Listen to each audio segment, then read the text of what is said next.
Matrices का lecture number 5। तो आज की क्लास में अपन देखने वाले इनवर्स ऑफ ए मैट्रिक्स। सही है क्या? एडजॉइंट का क्लास लेक्चर में अपन ने कवर कर रखे थे, अभी अपन देखेंगे इनवर्स ऑफ ए मैट्रिक्स। सही है क्या? तो देखो इनवर्स क्या होता है। इनवर्स ये एग्जैक्टली वही टॉपिक है जो आप मल्टीप्लीकेशन में पढ़े थे। मल्टीप्लिकेटिव इनवर्स जो था ना, वही है आप inverse of A topic matrix जो आप अभी पढ़ने वाले हो। ठीक है ना? आपको ये पढ़ाया गया था मल्टीप्लिकेशन कॉम्यूटेटिव नहीं होता है, एसोसिएटिव होता है, डिस्ट्रीब्यूटिव होता है। उसके साथ साथ आइडेंटिटी प्रॉपर्टी आप पढ़े थे।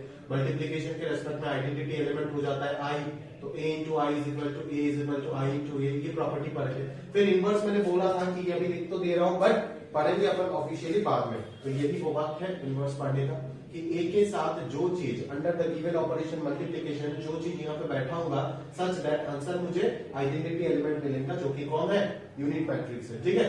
तो ये जो बी हो जाता है ये हो जाता है इनवर्स ऑफ ए, ये हो जाता है इनवर्स ऑफ मैट्रिक्स ए। तो ये कौन सा प्रॉपर्टी है? अगर ए बी इक्वल टू आई है इज इक्वल टू बी ए हो गया, तब मैं बी को क्या बोल सकता हूँ, ए का इनवर्स, और ए को भी क्या बोल सकता हूँ, बी का इनवर्स बोल सकता हूँ। क्लियर है क्या? तो यही है आपका इनवर्स। ठीक है कि बेसिक प्रॉपर्टी क्या है इसका? बेसिक प्रॉपर्टी है कि ये तो सर मल्टीप्लिकेशन जो था मैट्रिक्स मल्टीप्लिकेशन का जो इनवर्स प्रॉपर्टी था उससे ही मल्टीप्लिकेटिव इनवर्स जो जनरेट हुआ था, यही हम इन्हीं पे पढ़ने वाले हैं। ये जो इनवर्स ऑफ ए मैट्रिक्स लिखा है ये basically multiplicative inverse of a matrix है। क्लियर है क्या?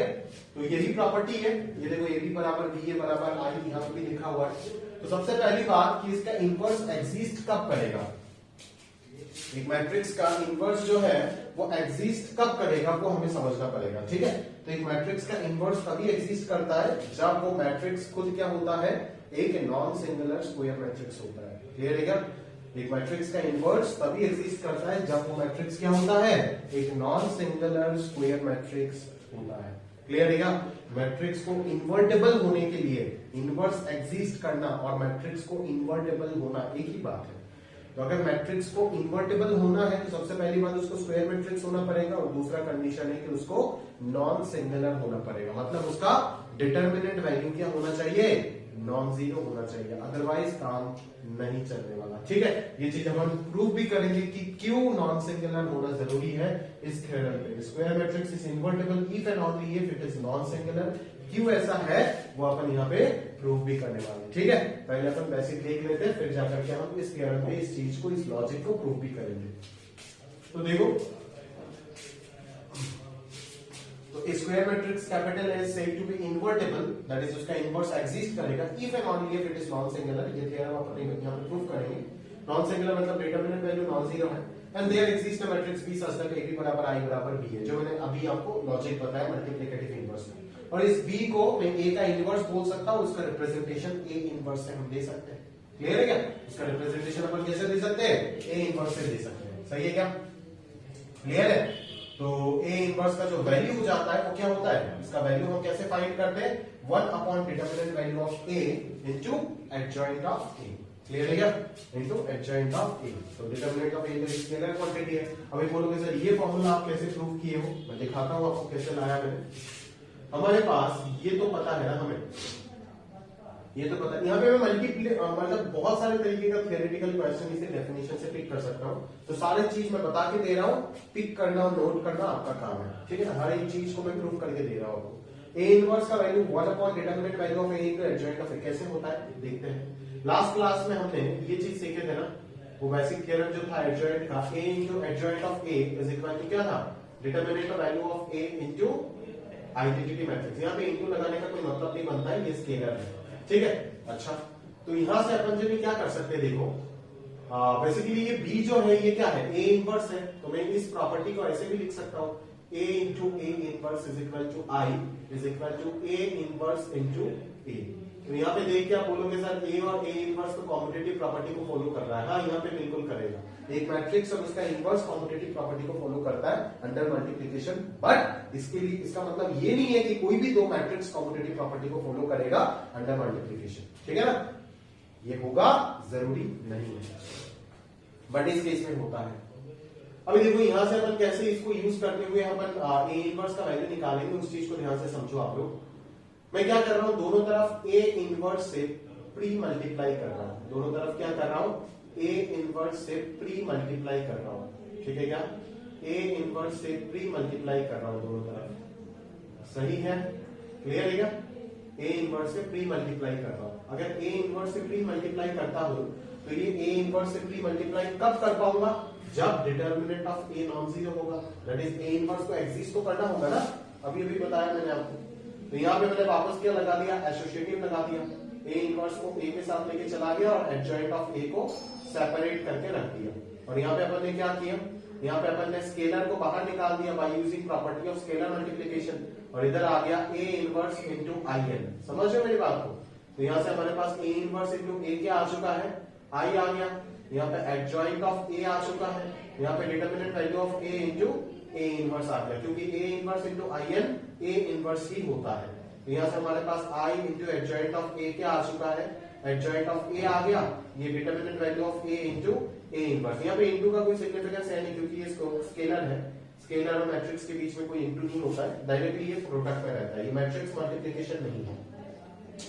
तो बस अभी ए डिटरमिनेंट वैल्यू ऑफ ए से आप डिवाइड कर दो दोनों तरफ, तो यहाँ पे क्या आ जाएगा, 1 by determinant value of A into adjoint of A, this is the value of A inverse, निकाल करके आ गया, क्लियर है क्या। और डिटरमिनेंट वैल्यू ऑफ ए से क्यों डिवाइड कर पा रहे, क्योंकि ए नॉन सिंगुलर है, उसका डिटरमिनेंट वैल्यू नॉन जीरो है। बस इसी तरीके से जो है अपन इस फॉर्मूले को क्या करते हैं, प्रूव करते हैं, क्लियर है क्या। तो ये बेसिकली मल्टीप्लिकेटिव इनवर्स है ना, ये सारी चीज आपको अच्छे से पता होना चाहिए, तभी आप इसको यूज करते हुए ये फॉर्मूला निकाल सकते हैं, क्लियर है क्या। तो ये तो मैंने आपको बता दी, लॉजिक आप अच्छे से नोट करो। एग्जांपल बता देता हूं, उसके बाद अपन थ्योरम एंड प्रॉपर्टी पे चलते हैं, क्लियर है क्या। एक एग्जांपल बता देते हैं कि कैसे इनवर्स निकालेंगे हम, ठीक है। कोई भी एक मैट्रिक्स दिया जाए तो हम कैसे उसका इनवर्स निकाल सकते हैं यूजिंग द एडजॉइंट कांसेप्ट, ठीक है, वो मैं बताता हूं। और एक और चीज है, मैंने लास्ट लेक्चर में ऑलरेडी आपको बता दिया कि इनवर्स फाइंड करने का एक और तरीका है, ठीक है, जो कि मैं आपको नहीं पढ़ाऊंगा, धोखा दे दूंगा आपको, ठीक है क्या, क्योंकि फालतू का चीज मैं नहीं पढ़ाता, आप जानते हो। और यहाँ पे एक 0 रख देते, एक 1 रख देते, एक 2 रख देते। इस मैट्रिक्स का मुझे क्या निकालना है जानते हो, इनवर्स निकालना है। तो इनवर्स निकालने के लिए आप सबसे पहले समझ लीजिए वो क्या निकालना होगा, एडजॉइंट निकालना होगा और डिटरमिनेंट वैल्यू निकालना होगा। तो यहाँ से सबसे पहले हम डिटरमिनेंट वैल्यू ऑफ ए निकालो, डिटरमिनेंट वैल्यू ऑफ ए क्या हो जाएगा, देयरफॉर क्या बोल रहा हूँ, हियर होगा, डिटरमिनेंट वैल्यू ऑफ ए निकालो। सबसे पहले 2 1 0 है, 3 5 1 है, और ये 1 2 2 है। ये डिटरमिनेंट वैल्यू क्या आ जाएगा, यहाँ से 2 इंटू 10 माइनस 2 8, ठीक है ना, माइनस 1, ये कितना आ जाएगा, minus 1 into 6 minus 1 that is 5, तो 16 माइनस 5 ये कितना हो जाएगा, 11 हो जाएगा, क्लियर है क्या, समझ लो ना। तो ये आ गया डिटरमिनेंट वैल्यू। नाउ अभी अपन क्या निकालेंगे, कोफैक्टर मैट्रिक्स ऑफ ए, क्या निकालेंगे, cofactor matrix of A. Cofactor matrix of A क्या निकालेंगे, कोफैक्टर मैट्रिक्स ऑफ ए क्या निकालेंगे, यहां से बोलो, सारे पोजीशन का क्या निकाल दो, माइनर निकाल दो और फिर आप प्लस माइनस करते जाओ। तो ये 2 का माइनर क्या हो जाएगा, 10 माइनस 2 8, यहाँ पे ये क्या हो जाएगा 2 माइनस 0 2, यहाँ पे ये क्या हो जाएगा 1 माइनस 0 1, यहाँ पे ये क्या हो जाएगा 2 माइनस 0 2, यहाँ पे ये क्या हो जाएगा 10 माइनस 3 7, 10 माइनस 3 7, यहाँ पे ये क्या हो जाएगा 4 माइनस 1 3, यहाँ पे ये क्या हो जाएगा 6 माइनस 5 1, यहाँ पे ये क्या हो जाएगा 6 माइनस 1 5, और यहाँ पे आ जाएगा आपका 4 माइनस 0 4। अभी तो plus minus plus minus plus minus plus minus कर दो प्लस, ये आ गया cofactor matrix. Therefore adjoint of A क्या हो जाएगा, ट्रांसपोज ऑफ कोफैक्टर मैट्रिक्स, तो इसका ट्रांसपोज कर दो, that is 8 minus 2 1 minus 5 4 minus 2, और इधर 1 माइनस 3 7, ये आ गया ट्रांसपोज, ठीक है ना। और ऑब्वियसली एडजॉइंट इनवर्स ये सब कुछ किसके लिए वैलिड है, स्क्वायर मैट्रिक्स के लिए वैलिड है, आप जानते हैं। एडजॉइंट इनवर्स दोनों टॉपिक हम सिर्फ और सिर्फ किसके लिए पढ़ते हैं, स्क्वायर मैट्रिक्स के लिए पढ़ते हैं। और क्यों पढ़ते हैं ये लॉजिक में मैंने आपको बताया था, बिकॉज कोफैक्टर मैट्रिक्स दूसरे किसी मैट्रिक्स के लिए डिफाइन नहीं हो पाएगा, और कोफैक्टर मैट्रिक्स के ऊपर ही दोनों चीज डिपेंडेंट है। तो ये हो जाएगा आपका क्या, एडजॉइंट। एडजॉइंट अगर ये आ गया, देयरफॉर ए इनवर्स क्या हो जाएगा 1 divided by determinant value of A into adjoint of A. तो 1 बाई डिटर्मिनेंट वैल्यू क्या है 1 बाई 11 इंटू ये हो जाएगा 8 माइनस 2 1 माइनस 5 4 माइनस 2 और 1 माइनस 3 7। तो इस मैट्रिक्स का जो इनवर्स आ गया वो क्या आ जाएगा 8 बाई 11 माइनस 5 बाई 11। स्केलर तो सारे एलिमेंट के साथ प्रोडक्ट हो जाएगा ना जाकर के, बस खत्म। Minus 2 by 11 4 by 11 minus 3 by 11 1 by 11 minus 2 by 11 और 7 by 11। This is your A inverse, ठीक है, inverse of the given matrix. ठीक है, तो इस तरीके से अपन इनवर्स निकालेंगे। 3/3 हो 2/2 हो, उससे ज्यादा 4/4 वगैरह तो और आएगा नहीं। इससे अलावा एक और प्रोसीजर है सिर्फ इनवर्स फाइंड करने का, और उसको बोलते हैं हम एलिमेंट्री ट्रांसफॉर्मेशन। ठीक है ना, एलिमेंट्री ट्रांसफॉर्मेशन, एलिमेंट्री ट्रांसफॉर्मेशन है ना, यूजिंग रो और कॉलम। ठीक है, तो ये एक तरीका होता है, इसको रो एक्सेलेंट फॉर्म बोलते हैं। बट ये सिर्फ और सिर्फ किसके लिए है, ये सिर्फ और सिर्फ बोर्ड्स के लिए है। ये सिर्फ और सिर्फ किसके लिए है, बोर्ड्स के लिए। क्योंकि जेई में तो हम इसी प्रोसीजर से करते हैं, क्योंकि ये तो बहुत लेंथी होता है, ये बहुत ज्यादा लेंथी और थोड़ा सा ट्रिकी भी होता है, तो इसीलिए जेई में तो अपन ऐसे ही करते हैं, एक्सेलेंट फॉर्म का कोई जरूरत है ही नहीं। बट फिर भी बोर्ड एग्जाम में एनसीईआरटी सिलेबस में ये चीज दिया हुआ है। ठीक है, आप मैट्रिक्स चैप्टर का लास्ट एक्सरसाइज देखिएगा तो आपको इनवर्स निकालने का तरीका ये बताया गया है, और एनसीईआरटी में डिटरमिनेंट चैप्टर में after completion of determinant adjoint वाला तरीका बताया है। दोनों तरीका एनसीईआरटी में मेंशन है, but this is only for boards, JEE में उसका कोई हाथ नहीं है। ठीक है, बट एज ये बोर्ड से इस बार के सिलेबस में से हटा दिया तो इस बार मैं ये चीज नहीं पढ़ाऊंगा, अगले साल वापस पढ़ाएंगे। क्लियर है क्या?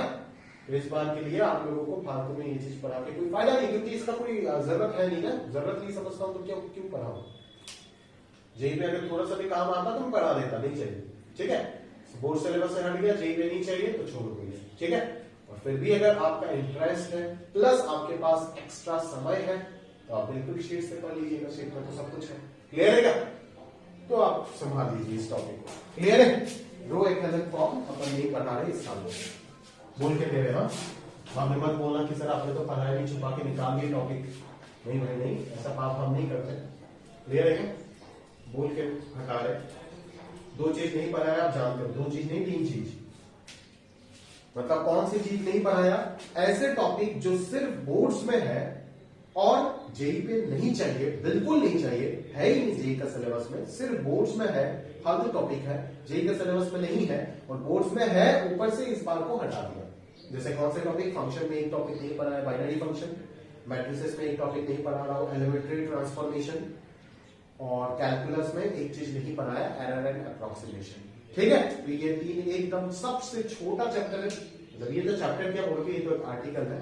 ठीक है ना, ये 3 टॉपिक मैंने नहीं पढ़ाया और नहीं पढ़ाऊंगा इस बार, आप जानते हो, क्योंकि ये सिर्फ बोर्ड्स वाले टॉपिक है, और बोर्ड्स वाले टॉपिक अगर बोर्ड्स में आता तो पढ़ाता, बट एज बोर्ड सिलेबस से ये तीनों के तीनों को हटा दिया तो अपन ये नहीं पढ़ाना। क्लियर है क्या? चलो आगे बढ़ते हैं। Theorem number 1, every invertible matrix possesses a unique inverse. मतलब हमें क्या प्रूव करना है यहाँ पे कि हर एक मैट्रिक्स का जो इनवर्स होगा वो यूनिक होगा। ठीक है, एक से ज्यादा इनवर्स पॉसिबल नहीं हो सकता है, इनवर्स हमेशा यूनिक होगा। तो इसको अपन कैसे कर सकते हैं? देखो, जब भी मैथमेटिक्स में ना किसी यूनिकनेस प्रॉपर्टी को प्रूव करना होता है हमें, है ना, कि कोई चीज यूनिक है, इनवर्स यूनिक है, ये सब हायर अलजेब्रा में अपन बहुत सारी चीज पढ़ाते हैं, सब बेसिक में। ठीक है, अगर आप ध्यान से देखोगे तो यूनिकनेस प्रॉपर्टी को जब भी अपन प्रूव करने जाते हैं ना, तो हमारे दिमाग में बैकग्राउंड में एक ही चलता है काम कि कंट्राडिक्शन यूज करो। सब कंट्राडिक्शन क्या यूज करेंगे कि आप जबरदस्ती 2 इनवर्स मान लो, आपको बोला है ना कि इनवर्स यूनिक है, मतलब एक ही इनवर्स है, एग्जिस्ट कर रहा है, वो दिखाना है ना। तो आप हमेशा ऐसा थॉट दिमाग में रखना कि हम क्या कर लेंगे, हम मान लेंगे कि 2 इनवर्स एग्जिस्ट कर रहा है और बाद में जाकर के दोनों को क्या दिखा देंगे, इक्वल दिखा देंगे। तो हमारा जो एजम्पशन था वो कंट्राडिक्ट हो जाएगा और ऑलरेडी एक ही इनवर्स एग्जिस्ट करेगा, प्रूफ हो जाएगा। क्लियर है क्या? तो एक मैट्रिक्स का एक ही इनवर्स एग्जिस्ट करता है, वही अपन अभी प्रूफ करने जा रहे हैं। ठीक है, तो ये थ्योरम नंबर 1 का प्रूफ है। शीट में है सब कुछ, बट फिर भी मैं करा के देता हूं एक बार। ठीक है, देख लो, every invertible matrix possesses a unique inverse। ठीक है, तो सबसे पहले मैट्रिक्स कंसीडर करो, let A be any square matrix, let A be any square matrix, let A be any square matrix of order n, of order n. A be any non-singular square matrix consider करते हैं, such that determinant value of A is non-zero. अरे इधर आ रहा है नहीं, बिल्कुल check करना पड़ेगा। हाँ हाँ बढ़िया है, पूरा आ रहा है। चलो, such that determinant value of A is non-zero because A is non-singular. ठीक है? Let us assume that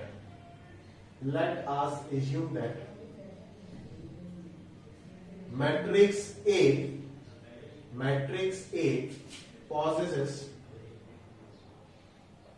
two inverse, मतलब A मैट्रिक्स का दो इनवर्स है B एंड C, ये हम कंसीडर करने जा रहे हैं। क्लियर है क्या? A का कितना मैट्रिक्स इनवर्स है, B एंड C, ऐसा दो इनवर्स है, ये हमने कंसीडर किया। अगर B और C A का इनवर्स होता है तो डेफिनेटली एक प्रॉपर्टी में लिख सकता हूं ना, क्या प्रॉपर्टी? इनवर्स वाला प्रॉपर्टी, कि A into B is equal to क्या हो जाएगा, I हो जाएगा, और I इज इक्वल टू क्या हो जाएगा, B इंटू A, ये सेटिस्फाई करेगा। सिमिलरली A इंटू सी भी क्या हो जाएगा, I होगा, और I is equal to C into A होगा, क्योंकि B और C दोनों ही A का इनवर्स है ना, आपने असम्पशन लिए हो। ठीक है, अभी आप ध्यान से देखो, यहाँ पे आप क्या कर सकते हो नाउ, अब कुछ मत करो, सिंपल सा एसोसिएटिविटी लगाओ, आंसर आ जाएगा। A into B equal to I आपको पता है, क्लियर है क्या? तो दोनों तरफ आप क्या कर दो, C से प्री मल्टीप्लाई कर दो, C से प्री मल्टीप्लाई कर दो, तो ये क्या आ जाएगा, एसोसिएटिव प्रॉपर्टी लग करके C आ जाएगा और इधर C आ जाएगा, आइडेंटिटी प्रॉपर्टी है ना, यूजिंग एसोसिएटिविटी एंड आइडेंटिटी लिख देना। ठीक है ना? अभी CA का वैल्यू हमें क्या पता है, I पता है या नहीं पता? 2 से ये सब लिख देना, फॉर्मुलेट कर लेना। ठीक है, शीट पे लिखा हुआ है, देख लेना। तो यहाँ से I इंटू बी क्या आ जाएगा, B, और एक वैल्यू क्या आ गया, C। मतलब हमने हकीकत में कंसीडर किए थे दो इनवर्स है, बट वास्तव में दोनों की दोनों क्या मिल गया, इक्वल मिल गया, हो गया ना प्रूफ। अभी क्या क्या लिखना है वो आप देख लीजिएगा शीट में, कि as B is equal to C, therefore the inverse of matrix A is unique. वही चीज है आपका थ्योरम प्रूफ हो गया, क्लियर है क्या? समझ रहे हो? तो इस तरीके से जो है अपन चीजों को क्या करेंगे, प्रूफ करेंगे। थ्योरम नंबर 2 भी देखते चलिए, या नोट क्या करोगे, शीट में तो है, अगर कॉपी में आपको अच्छे से नोट करना है तो आप कर सकते हो। ठीक है, बट जब तक अपन करके नहीं देते ना ये सब, है ना, तो वो फील नहीं आता है। ठीक है ना? एक तो तरीका होता है, आज नया तरीका है, ठीक है ना, सारे सॉल्यूशन वगैरह सब कुछ स्मार्ट बोर्ड में आप स्लाइड बना करके घुसा लो, फिर आप स्लाइड हटाओ सारे सॉल्यूशन। अबे मास्टर तुम्हारे सामने जब तक सॉल्यूशन खुद से नहीं करेगा तब तक वो फील ही नहीं आता है, वो कॉन्फिडेंस ही नहीं आता है। मेरा तो नहीं आता, मैं अगर आपकी जगह में होता, मेरा मास्टर अगर बना हुआ सॉल्यूशन, लिखा हुआ सॉल्यूशन समझा रहा है, ये क्या समझा रहा है, इस बायोलॉजी थोड़ी ना, ये सोशल स्टडी थोड़ी ना, गणित ही है, करके दिखाओ भाई। सॉल्यूशन देख देख के समझाना तो सबको आता है भाई, उसमें क्या दिक्कत है, समझ लो ना। बट एग्जाम में आप क्या देख देख के समझा के दोगे क्या एग्जामिनर को, ये फिर लिखना पड़ेगा, तो वो लिखना मेरे को तब तक फील नहीं आता जब तक मेरा टीचर करके ना दे। समझ लो ना, इसका मतलब ये नहीं कि मैं अपने टीचर को टेस्ट कर रहा हूं, भाई तेरे देखता हूं तेरे को आता ही नहीं आता है तो करके दिए थ्योरम, ठीक है ना, वो अलग बात है, मैं वो उसका बात नहीं कर रहा हूँ, ये तो मतलब मेंटेलिटी आपका खराब हो गया इस तरीके से। बट मैं आपको बोल रहा हूँ कि मेरा ऐसे पर्सनल फील नहीं आता जब मैं आपकी जगह पे स्टूडेंट था, समझ रहे हो ना, कि मास्टर करके एक चीज समझा करके दे रहा है ना, एक थ्योरम प्रूफ करके, उसका फीलिंग कुछ और है, और एक रटा हुआ सॉल्यूशन छाप करके बस समझाते जा रहा है, वो अलग है। क्योंकि जब एक चीज अपन समझाते ना तो वो एल्गोरिथम फिक्स हो जाता है, वो पता ही है कि अब इसके बाद ये करना है, इसके बाद ये करना है, वो बट वो क्यू वर्ड जो है ना, क्यू वर्ड क्यों कर रहे हैं, वो दिमाग से हट जाता है। वो तभी आता है जब आप खुद से करते हो चीज को। इसीलिए मैं बार बार करूंगा कि आप किसी भी थ्योरम में, थ्योरम तो मिलेगा ना, तो फंक्शन में मिलेगा यहाँ पे। अच्छा खैर इस बार तो कॉम्पोजिशन वगैरह हटा दिया तो थोड़ा बहुत थ्योरम वगैरह कम हो गया आपका, इनवर्स ऑफ कॉम्पोजिशन, नहीं तो बहुत सारे थ्योरम था फंक्शन। ये सब चीज है ना, आप लिख लिख के प्रैक्टिस करो, खुद को एक्सप्लेन कर करके प्रैक्टिस करो तो बेटर है। रीड मत करना, सॉल्यूशन रीडर मत बनना, ठीक है, सॉल्यूशन रीडर मत बनो, ठीक है ना। इस तरीके से आप कुछ नहीं कर पाओगे, सॉल्यूशन रीडर बन के कुछ नहीं कर पाओगे। एक्स्ट्रा ऑर्डिनरी होने के लिए आपको सॉल्यूशन खुद से डेवलप करना होगा। बार बार भूल गए आप, कुछ कर नहीं पा रहे, प्रोसेस नहीं कर पा रहे अगले स्टेप में, तो आप देखो सॉल्यूशन। बट ऐसे सॉल्यूशन होता है ना, अपन शीट मिल गया, अच्छा पेज पलटते जा रहे हैं लेट लेट के, और बस अच्छा ये ऐसे हुआ, ये ऐसे हुआ, अरे भाई ऐसे अगर चलेगा तो कैसे होगा, ये ऐसे हुआ, ये ऐसे हुआ। बहुत बच्चे के 99% जनता ऐसे ही पढ़ता है, बट फिर भी मैं बोल रहा हूँ ये गलत तरीका है पढ़ने का, मत पढ़ना ऐसे, क्लियर है क्या? सॉल्व करना, इतना सब चीज अरे इंग्लिश मत लिख भाई, अंग्रेजी लिखने कौन बोल रहा है तुमको? जो एल्गोरिथम है वो तो डेवलप करो, वो तो सोचो अच्छा ऐसे करूंगा, बस दो मैट्रिक्स इक्वल मान लूंगा, फिर इसको कंट्राडिक्ट करूंगा। इतना भी चीज अगर याद रह जाता है, इंग्लिश, उर्दू, बंगाली जो भी है सब कुछ एग्जाम में अपना आप डेवलप हो जाएगा, वो रटने का जरूरत नहीं होगा। बट ये जो लॉजिक है ना, ये लॉजिक डेवलप करना ही आपका प्रैक्टिस और आपका स्किल्स के ऊपर डिपेंड करता है कि लॉजिक आप डेवलप कर पाते हो या नहीं। कि अपन अच्छा यूनिकनेस अगर करना है तो दो चीज मान लूंगा और दोनों को इक्वल दिखाऊंगा, तो ये सारे की पॉइंट्स जो है वो आपके दिमाग में फिट होना चाहिए, समझेगा? आगे बढ़ते हैं, अगला चीज है A square matrix is invertible if and only if it is non singular. ठीक बात है, square matrix is invertible if and only if it is non singular.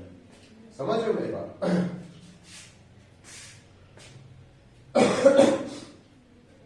आगे बढ़ते हैं, square matrix is invertible if and only if it is non singular. कैसे proof करें? Square matrix invert मतलब if and only if लगा के तो दोनों तरफ से प्रूफ करना पड़ेगा, है ना? तो स्क्वायर मैट्रिक्स सबसे पहले हम एज्यूम कर लेते हैं, लेट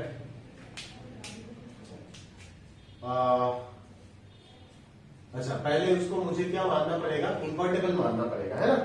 इन्वर्टेबल मानना पड़ेगा। Let A be any square matrix, A be any square matrix which is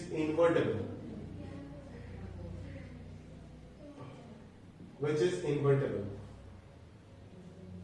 therefore अगर इन्वर्टेबल है तो a इंटू बी ऐसे लिखते हैं, therefore there exists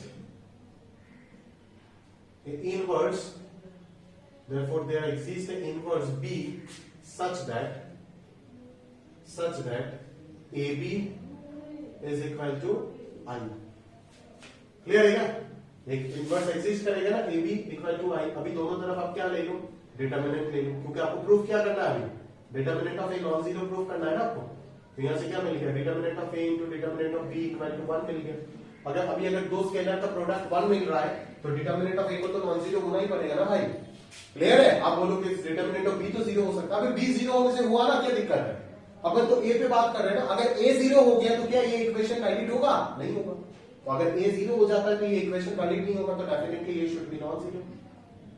therefore proof हो गया कि A is a non singular matrix. A is a non singular matrix.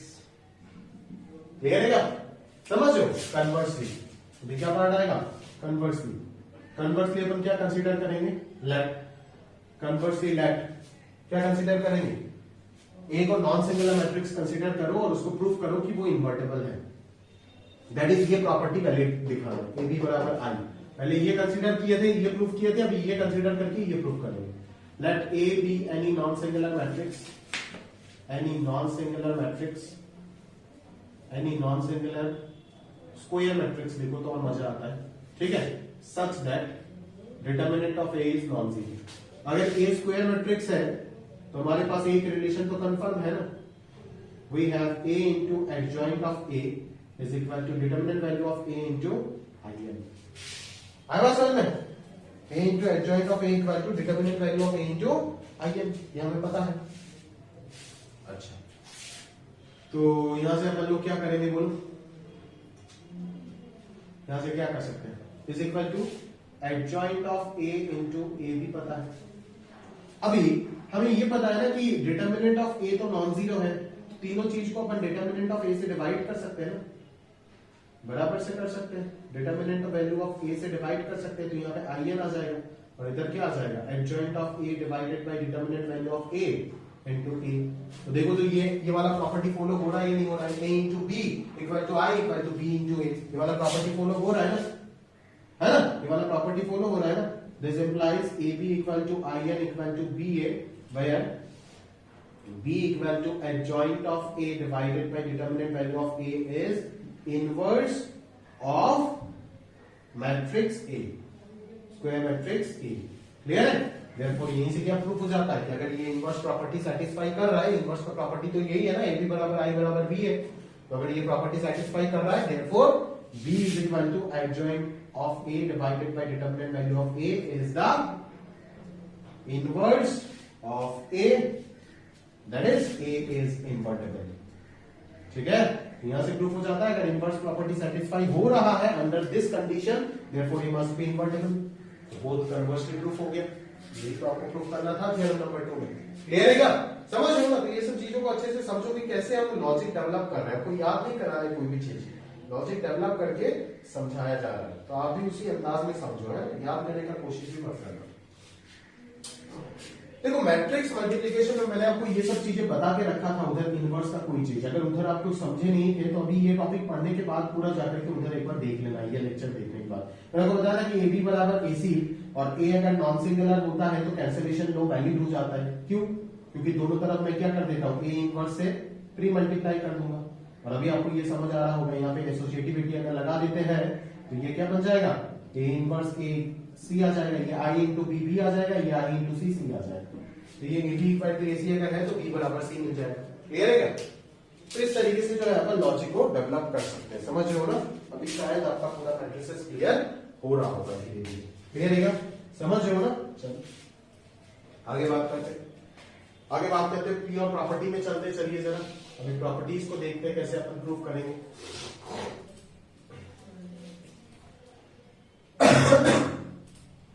Property को देखते हैं। अभी देखो प्रॉपर्टीज ऑफ इनवर्स। पहला प्रॉपर्टी यहाँ पे जो भी चीज लिखा गया है उसमें आप कंसीडर कर लेना कि सारे के सारे मैट्रिसेस के बाद जो हो रहा है वो नॉन सिंगुलर है। तो सबसे पहला प्रॉपर्टी हमारे पास क्या आ रहा है कि ए ट्रांसपोज का इनवर्स और ए इनवर्स का ट्रांसपोज दोनों बराबर है। ए ट्रांसपोज का इनवर्स और ए इनवर्स का ट्रांसपोज दोनों बराबर है। अभी इस लॉजिक को अगर मुझे प्रूव करना है तो मैं यहाँ पे क्या कर सकता हूं, जो ओरिजिनल रिलेशन हमारे पास अवेलेबल है A inverse is equal to I is equal to A inverse A, उसमें आप तीनों साइड क्या ले लो, ट्रांसपोज ले लो। इधर भी आपने ट्रांसपोज कर दिए और इधर भी आपने ट्रांसपोज कर दिए, तो होगा क्या कि यहां पे क्या हो जाएगा, ए इनवर्स का transpose, because A B whole transpose क्या हो जाएगा, A B transpose A transpose हो जाएगा ना, इज इक्वल टू आई का ट्रांसपोज तो आई होगा, क्योंकि आप यूनिट मैट्रिक्स ऐसा मैट्रिक्स जिसका ट्रांसपोज करो, एडजॉइन करो, इनवर्स करो, सब कुछ सेम आता है, वही आता है। और यहाँ पे क्या आ जाएगा, ए ट्रांसपोज इंटू ए इनवर्स का होल ट्रांसपोज। क्लियर है? तो इन दोनों को अगर मैं कंसीडर करूं तो हमारे पास लगभग ये चीज मिल रहा है। अभी ये चीज तो आंसर में मेरे को दिख रहा है आरएचएस में, तो इसको मेरे को हटाना पड़ेगा। इसको हटाने के लिए इसका इनवर्स से मल्टीप्लाई कर देता हूं, पोस्ट मल्टीप्लाई कर देता हूं, इसका इनवर्स से हम पोस्ट मल्टीप्लाई कर देते हैं ना, दोनों तरफ कर सकते हैं ना ये चीज। तो यहाँ पे एसोसिएटिव प्रॉपर्टी लगने के बाद क्या हो जाएगा, ए ट्रांसपोज इसके साथ आ जाएगा, एक मैट्रिक्स और उसका इनवर्स, और इधर आई के साथ कुछ भी मल्टीप्लाई करो तो वही मैट्रिक्स आएगा ढूंढ करके यूजिंग आइडेंटिटी प्रॉपर्टी। एक मैट्रिक्स और उसका इनवर्स प्रोडक्ट होकर के हमेशा क्या आएगा, क्या आएगा, आई ही तो आएगा ना, bye definition of inverse, bracket में लिख देना बाय डेफिनेशन ऑफ इनवर्स, और इधर क्या आ जाएगा, ए ट्रांसपोज का होल इनवर्स। अभी आई के साथ ये मल्टीप्लाई होके तो यही मैट्रिक्स आएगा वापस। ए इनवर्स का ट्रांसपोज किसके इक्वल हो गया, ए ट्रांसपोज का इनवर्स के इक्वल हो गया। तो ट्रांसपोज और इनवर्स को अपन इंटरचेंज कर सकते हैं। क्लियर है क्या? तो ये यहां से प्रूफ हो जाएगा। क्लियर है? चलो अभी चलते हैं प्रॉपर्टी नंबर 2 में, ये बड़ा इंपॉर्टेंट है, ये आ जाता है एग्जाम में, उसको प्रूफ करते चलिए जरा। ठीक है क्या? उसको प्रूफ करते तो मजा आएगा। A B whole inverse equal to B inverse A inverse, similarly ये चीज है, तो अपन तो ऊपर वाले को ही कर रहे प्रूफ, बट ये देखो ये ट्रू नहीं है, लेकिन ना A plus minus B whole inverse को ट्रांसपोज की तरह A inverse plus B inverse ऐसे आप नहीं लिख सकते। ट्रांसपोज में लिख सकते थे बट इधर आप ऐसा नहीं कर सकते। क्लियर है? समझ रहे हो? इनफैक्ट एडजॉइंट में भी ऐसे अपन नहीं कर पाते। एडजॉइंट इनवर्स में ये सब डिस्ट्रीब्यूटिव प्रॉपर्टी वैलिड नहीं होता है। क्लियर है क्या? समझ रहे हो? सिर्फ ये सब प्रॉपर्टी वैलिड होता है, एडजॉइंट में भी इनवर्स में भी। इसको क्या बोलते हैं, रिवर्सल लो बोलते हैं, है ना, रिवर्स हो जाता है ना ये, तो इसको रिवर्सल लो बोला जाता है। क्लियर है क्या? चलिए आगे बढ़ते हैं अपन। अभी इसको कैसे प्रूव करेंगे, A B whole inverse is equal to B inverse A inverse, तो यहाँ पे तो सबसे पहले आपको दो मैट्रिक्स कंसीडर करना होगा, जहां पे दोनों के दोनों को क्या होना पड़ेगा, इन्वर्टेबल होना पड़ेगा। Let A and B be any two invertible matrix, ठीक है, such that delta A not equal to 0 and delta B also non zero. Clear? सही है। अच्छा, अभी मुझे क्या करना है, देखो यहाँ पे एग्जैक्टली कैसे मैं इसको प्रूव कर पाऊंगा। लॉजिक जो है वो आप कैसे सोचोगे कि आपको क्या दिखाना है कि इसका इनवर्स ये है, इसका इनवर्स ये है। तो क्यों ना आप ऐसे सोचो ना कि अगर मैं ये इनटू ये अगर मैं आई दिखा देता हूं तो प्रूफ हो जाएगा ना, यहाँ पे एक दूसरे का इनवर्स है, मतलब इसका इनवर्स ये हो जाएगा, क्योंकि a इंटू बी अगर आई हो जाता है तो b क्या बन जाता है, a इनवर्स बन जाता है ना। तो इसी लॉजिक से मैं यहाँ पे बता सकता हूँ ना, बाय डेफिनेशन ऑफ इनवर्स, अगर इन दोनों का प्रोडक्ट में आई दिखा देता हूँ तो ये इसका इनवर्स हो जाएगा। तो आप इसी जगह से क्वेश्चन को क्या करोगे, प्रोसीड करना स्टार्ट करोगे। Now this is equal to, सबसे पहले क्या लगेगा, अच्छा सच दैट ये नहीं, इनवर्स का डेफिनेशन क्या हो जाएगा, A inverse equal to I equal to A inverse A हो जाएगा, और यहाँ पे B inverse equal to I is equal to B inverse B हो जाएगा। क्लियर है क्या, समझ रहे हो? तो ये A B into B inverse A inverse ये क्या आ जाएगा, एसोसिएटिविटी के अकॉर्डिंग अगर मैं ब्रेक करता हूं तो यहाँ पे B into B inverse A inverse आ जाएगा। क्लियर है क्या? तो यहाँ से ये क्या बनने लगेगा, बी इनवर्स इधर आ जाएगा और बाहर क्या आ जाएगा आपका ए इनवर्स आ जाएगा। तो यहाँ से क्या आएगा, बी इनवर्स को अपन क्या लिख सकते हैं, आई लिख सकते हैं, तो आई इंटू ए इनवर्स आ जाएगा, और आई इंटू ए इनवर्स यहाँ से आइडेंटिटी प्रॉपर्टी से मालूम पड़ता है ये ए इनवर्स है, और ए इंटू ए इनवर्स को अपन क्या लिख सकते हैं, आई। जहां पे जो चीज यूज किया हो वो आप ब्रैकेट में लिखते जाओगे, मैं तो बस आपको दिखा रहा हूँ, शीट में भी आपको मिल जाएगा। तो इसमें मेरे को कुछ करने का खास कोई जरूरत है नहीं, मैं बस लॉजिक डेवलप करके दे रहा हूँ आपको। अभी आपको इन दोनों का रिवर्स भी तो करना पड़ेगा ना, क्योंकि इनवर्स प्रॉपर्टी ए भी है बी भी है, तो बी भी दिखाना पड़ेगा आपको। आप समझ ही गए होंगे, मैं डायरेक्टली लिख देता हूँ, ये आई इंटू बी हो जाएगा, बी इनवर्स बी आएगा, और यहां से मैं लिख सकता हूँ एज बी इन्वर्टेबल है तो इसको आई लिख सकता हूँ। तो this into this A B into B inverse A inverse is equal to क्या निकाल करके आ गया, B inverse A inverse into A B equal to I. तो डेफिनेटली हम बोल सकते हैं कि इसका इनवर्स ये होगा, that is A B whole inverse is equal to B inverse A inverse होगा बाय डेफिनेशन ऑफ क्या, इनवर्स। इनवर्स का डेफिनेशन से अपन ये चीज बोल सकते हैं आराम से। क्लियर है क्या, समझ रहे हो? अभी उसके बाद जो ये सब प्रॉपर्टी आता है एकदम सिंपल है, A to the power n whole inverse, तो A to the power n को आप एन टाइम्स ए का प्रोडक्ट लिख दो, तो यूजिंग दिस प्रॉपर्टी ये क्या हो जाएगा, A inverse A inverse A inverse up to n times, तो ये क्या हो जाएगा, A inverse to the power n. समझ रहे हो ना, क्योंकि आप जानते हो ना कि ए inverse into A inverse into A inverse अगर है तो ये इनवर्स भी एक मैट्रिक्स ही है, तो पावर में ऐड 1 है तो लो ऑफ इंडिसेस तो वैलिड होगा, तो ये सारे के सारे क्या हो जाएगा, ऐड हो जाएगा। क्लियर है? डिटरमिनेंट ऑफ ए इनवर्स ये सब भी एकदम सिंपल है, ठीक है ना। डिटरमिनेंट ऑफ ए इनवर्स कैसे प्रूव कर सकते हैं, ए इनवर्स इक्वल टू आई पता है, दोनों तरफ डिटरमिनेंट ले लो, तो यहाँ पे क्या आ जाएगा, डिटरमिनेंट ऑफ ए, यहाँ पे आ जाएगा determinant of A inverse equal to 1, तो डिटरमिनेंट ऑफ ए इनवर्स क्या हो जाएगा, 1 by determinant of A, provided this should be non zero. और आप जानते हो इनवर्स एग्जिस्ट कर रहा है तो ये नॉन जीरो तो होगा नहीं।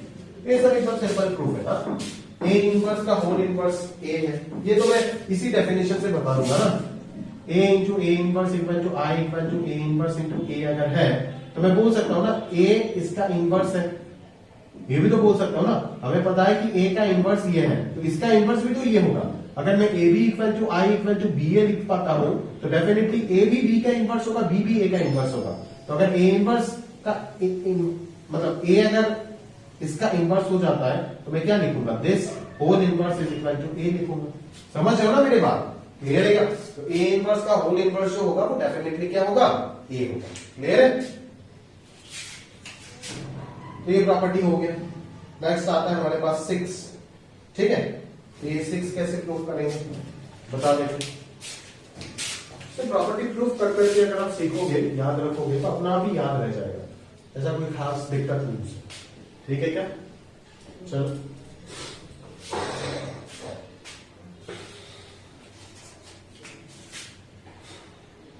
तो k into A whole inverse is equal to A inverse divided by k। ठीक है, तो यहाँ पे अपन चलिए क्या करेंगे, देखो सबसे पहले मैं ऐसे कर सकता हूँ ना, के ए को मैंने कोई भी एक मैट्रिक्स मान लिया, के ए इंटू इसका इनवर्स डेफिनेटली किसके इक्वल होगा, आई के इक्वल होगा। समझ रहे हो मेरी बात को, क्लियर है क्या?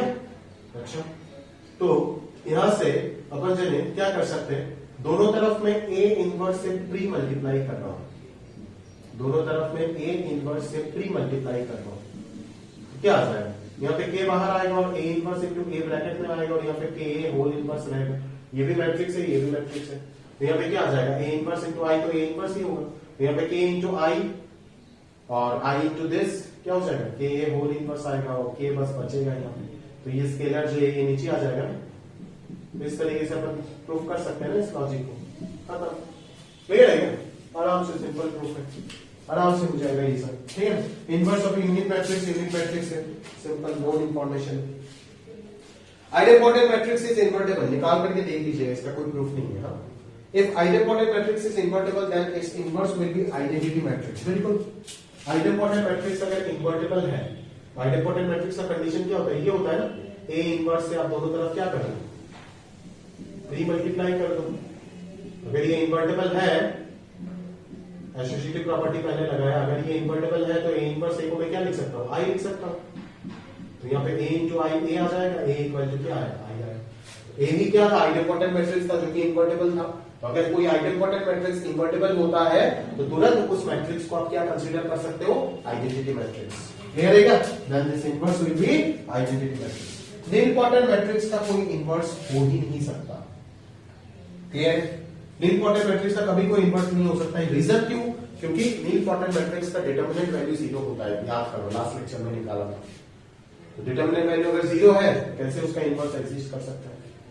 आगे चलते हैं। Orthogonal matrices are always invertible, orthogonal matrices are always invertible, बिल्कुल सही है, क्योंकि उनका डिटरमिनेंट वैल्यू +-1 होता है, तो वो तो हमेशा इन्वर्टेबल होगा ही ना।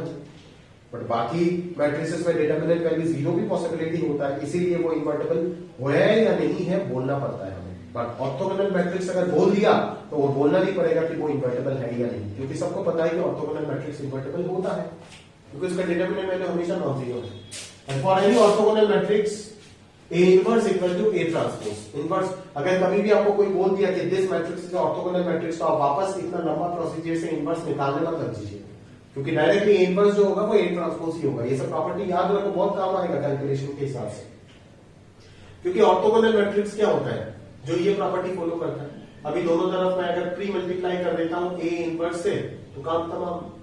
यहाँ पे A inverse into A, I into A transpose आ जाएगा, और इधर A इनवर्स आ जाएगा, तो A इनवर्स क्या हो जाएगा, A ट्रांसपोज हो जाएगा, क्लियर है? और एनी इनवॉल्यूटरी मैट्रिक्स A और A इनवर्स सेम है, क्यों? क्योंकि इनवॉल्यूटरी में A स्क्वायर इक्वल टू क्या होता है, I होता है। A इनवर्स से दोनों तरफ प्री मल्टीप्लाई कर दो, काम तमाम। तो यहाँ पे A inverse into A associative लगेगा, I इंटू A, A आएगा, और यहाँ पे A इनवर्स हो जाएगा, क्लियर है ना?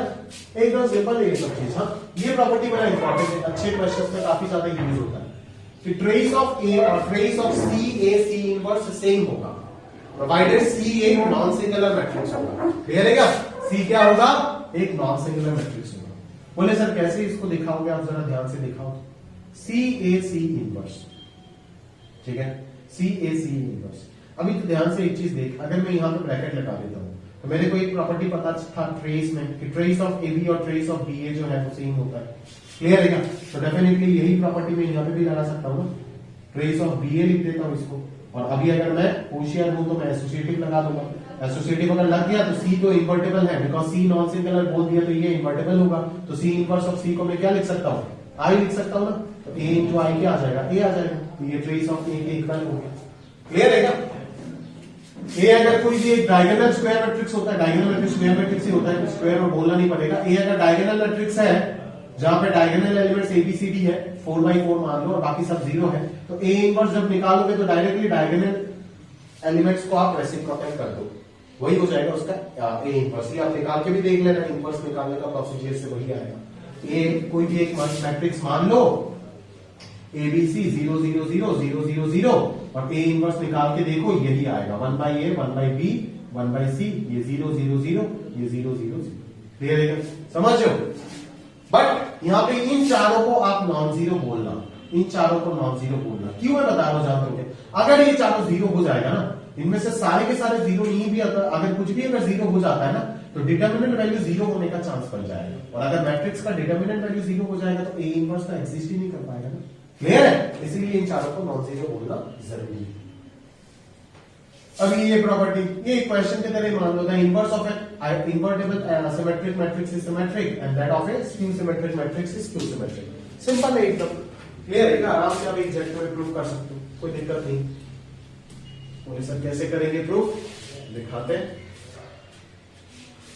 दिखाते सर। आपको क्या प्रूफ करना है कि B एक मैट्रिक्स है जो inverse of an invertible symmetric matrix. अच्छा, the inverse of an invertible symmetric matrix is symmetric. तो B ट्रांसपोज मुझे क्या प्रूफ करना है? B प्रूफ करना है। B ट्रांसपोज मुझे क्या प्रूफ करना है? B प्रूफ करना है। क्लियर है क्या? B ट्रांसपोज मुझे B प्रूफ करना है, यही तो करना है यहां पे। अच्छा, तो B यहां पे क्या है? B यहां पे मेरा कोई भी इन्वर्टेबल सिमेट्रिक मैट्रिक्स है। B यहां पे कोई भी इन्वर्टेबल सिमेट्रिक मैट्रिक्स है। B यहां पे कोई भी इन्वर्टेबल सिमेट्रिक मैट्रिक्स है, उसका इनवर्स मेरे को निकालना है। तो मुझे क्या प्रूफ करना है? कि मुझे ये प्रूफ करना है कि inverse of A invertible symmetric matrix, तो B का इनवर्स जो मैट्रिक्स होगा वो मुझे सिमेट्रिक दिखाना है। ठीक है ना? Inverse of an invertible symmetric matrix, invertible है सिमेट्रिक मैट्रिक्स। अच्छा, मतलब B मुझे क्या पता है? B सिमेट्रिक है और B का इनवर्स जो होगा वो भी सिमेट्रिक होगा, प्रूफ करना है। तो उसको अगर सिमेट्रिक प्रूफ करना है तो उसका ट्रांसपोज निकालना पड़ेगा।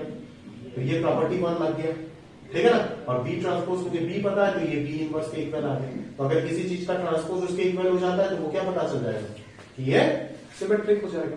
सिमिलरली अगर B स्क्यू सिमेट्रिक होता है तो इसका इनवर्स भी स्क्यू सिमेट्रिक होगा। क्यों? देख लो, B ट्रांसपोज को यहाँ पे क्या लिख सकते हो? B माइनस B, और यहाँ पे ये प्रॉपर्टी लगेगा, property number 6 K into A whole inverse. ये क्या हो जाएगा? B inverse divided by -1। तो ये तो माइनस B इनवर्स ही होगा ना। तो किसी का transpose minus of that matrix के इक्वल आ गया, तो यहाँ पे B इनवर्स क्या हो जाएगा? स्क्यू सिमेट्रिक हो जाएगा। ऐसे में एडजॉइंट में तो आपको एडजॉइंट में भी ऐसे क्वेश्चन बना करके दे सकते हैं ना आराम से, है ना? कि एडजॉइंट इनवर्स ना लेकर के adjoint of an invertible symmetric matrix is symmetric. Similarly और adjoint of an invertible skew symmetric matrix is also skew symmetric. अगर मैं यहाँ पे एडजॉइंट ऑफ B का ट्रांसपोज कैलकुलेट करूं, ठीक है ना, तो वो किसके इक्वल हो जाएगा? एडजॉइंट ऑफ B ट्रांसपोज आ जाएगा। तो एडजॉइंट ऑफ B ट्रांसपोज अगर है तो B ट्रांसपोज को B लिखूंगा तो ये एडजॉइंट ऑफ B के इक्वल हो जाएगा। तो adjoint of B is also symmetric हो जाएगा। क्लियर है क्या? बट अगर यहाँ पे स्क्यू सिमेट्रिक होता है तो B ट्रांसपोज की जगह पे -B आएगा। और ये प्रॉपर्टी क्या था हमारा? एडजॉइंट ऑफ K, A का वैल्यू क्या था? K to the power n-1 into adjoint of A। तो यहाँ पे ऑर्डर अगर मैं बोल देता हूं n है, अच्छा, तो ये स्क्यू सिमेट्रिक होने के लिए ऑर्डर पे डिपेंडेंट हो जाएगा। इसका आंसर क्या आएगा? -1 to the power n-1 into adjoint of B। अभी अगर n-1 आपका ऑड होता है तभी तो माइनस एडजॉइंट ऑफ B आएगा। अच्छा, ये आपका इस पे डिपेंडेंट हो जाएगा, ऑर्डर पे डिपेंडेंट हो जाएगा। तो आप ऐसे बोल सकते हो ना कि अगर ऑड ऑर्डर का डिटर्मिनेंट है ना, ये चीज आराम से अपन लोग बोल सकते हैं। देख लो तो मैं प्रॉपर्टी तो सही लिखा ना।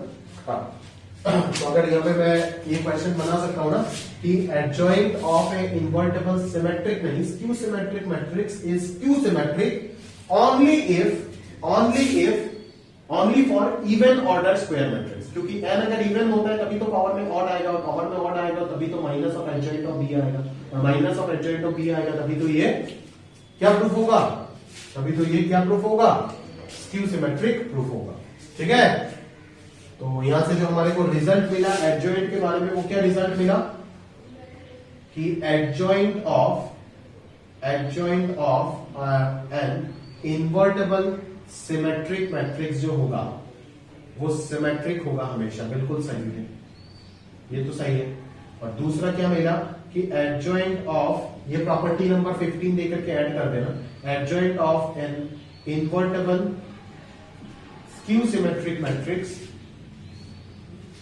is skew symmetric for even order for even order matrix, for even order square matrix, ठीक है, एंड सिमेट्रिक।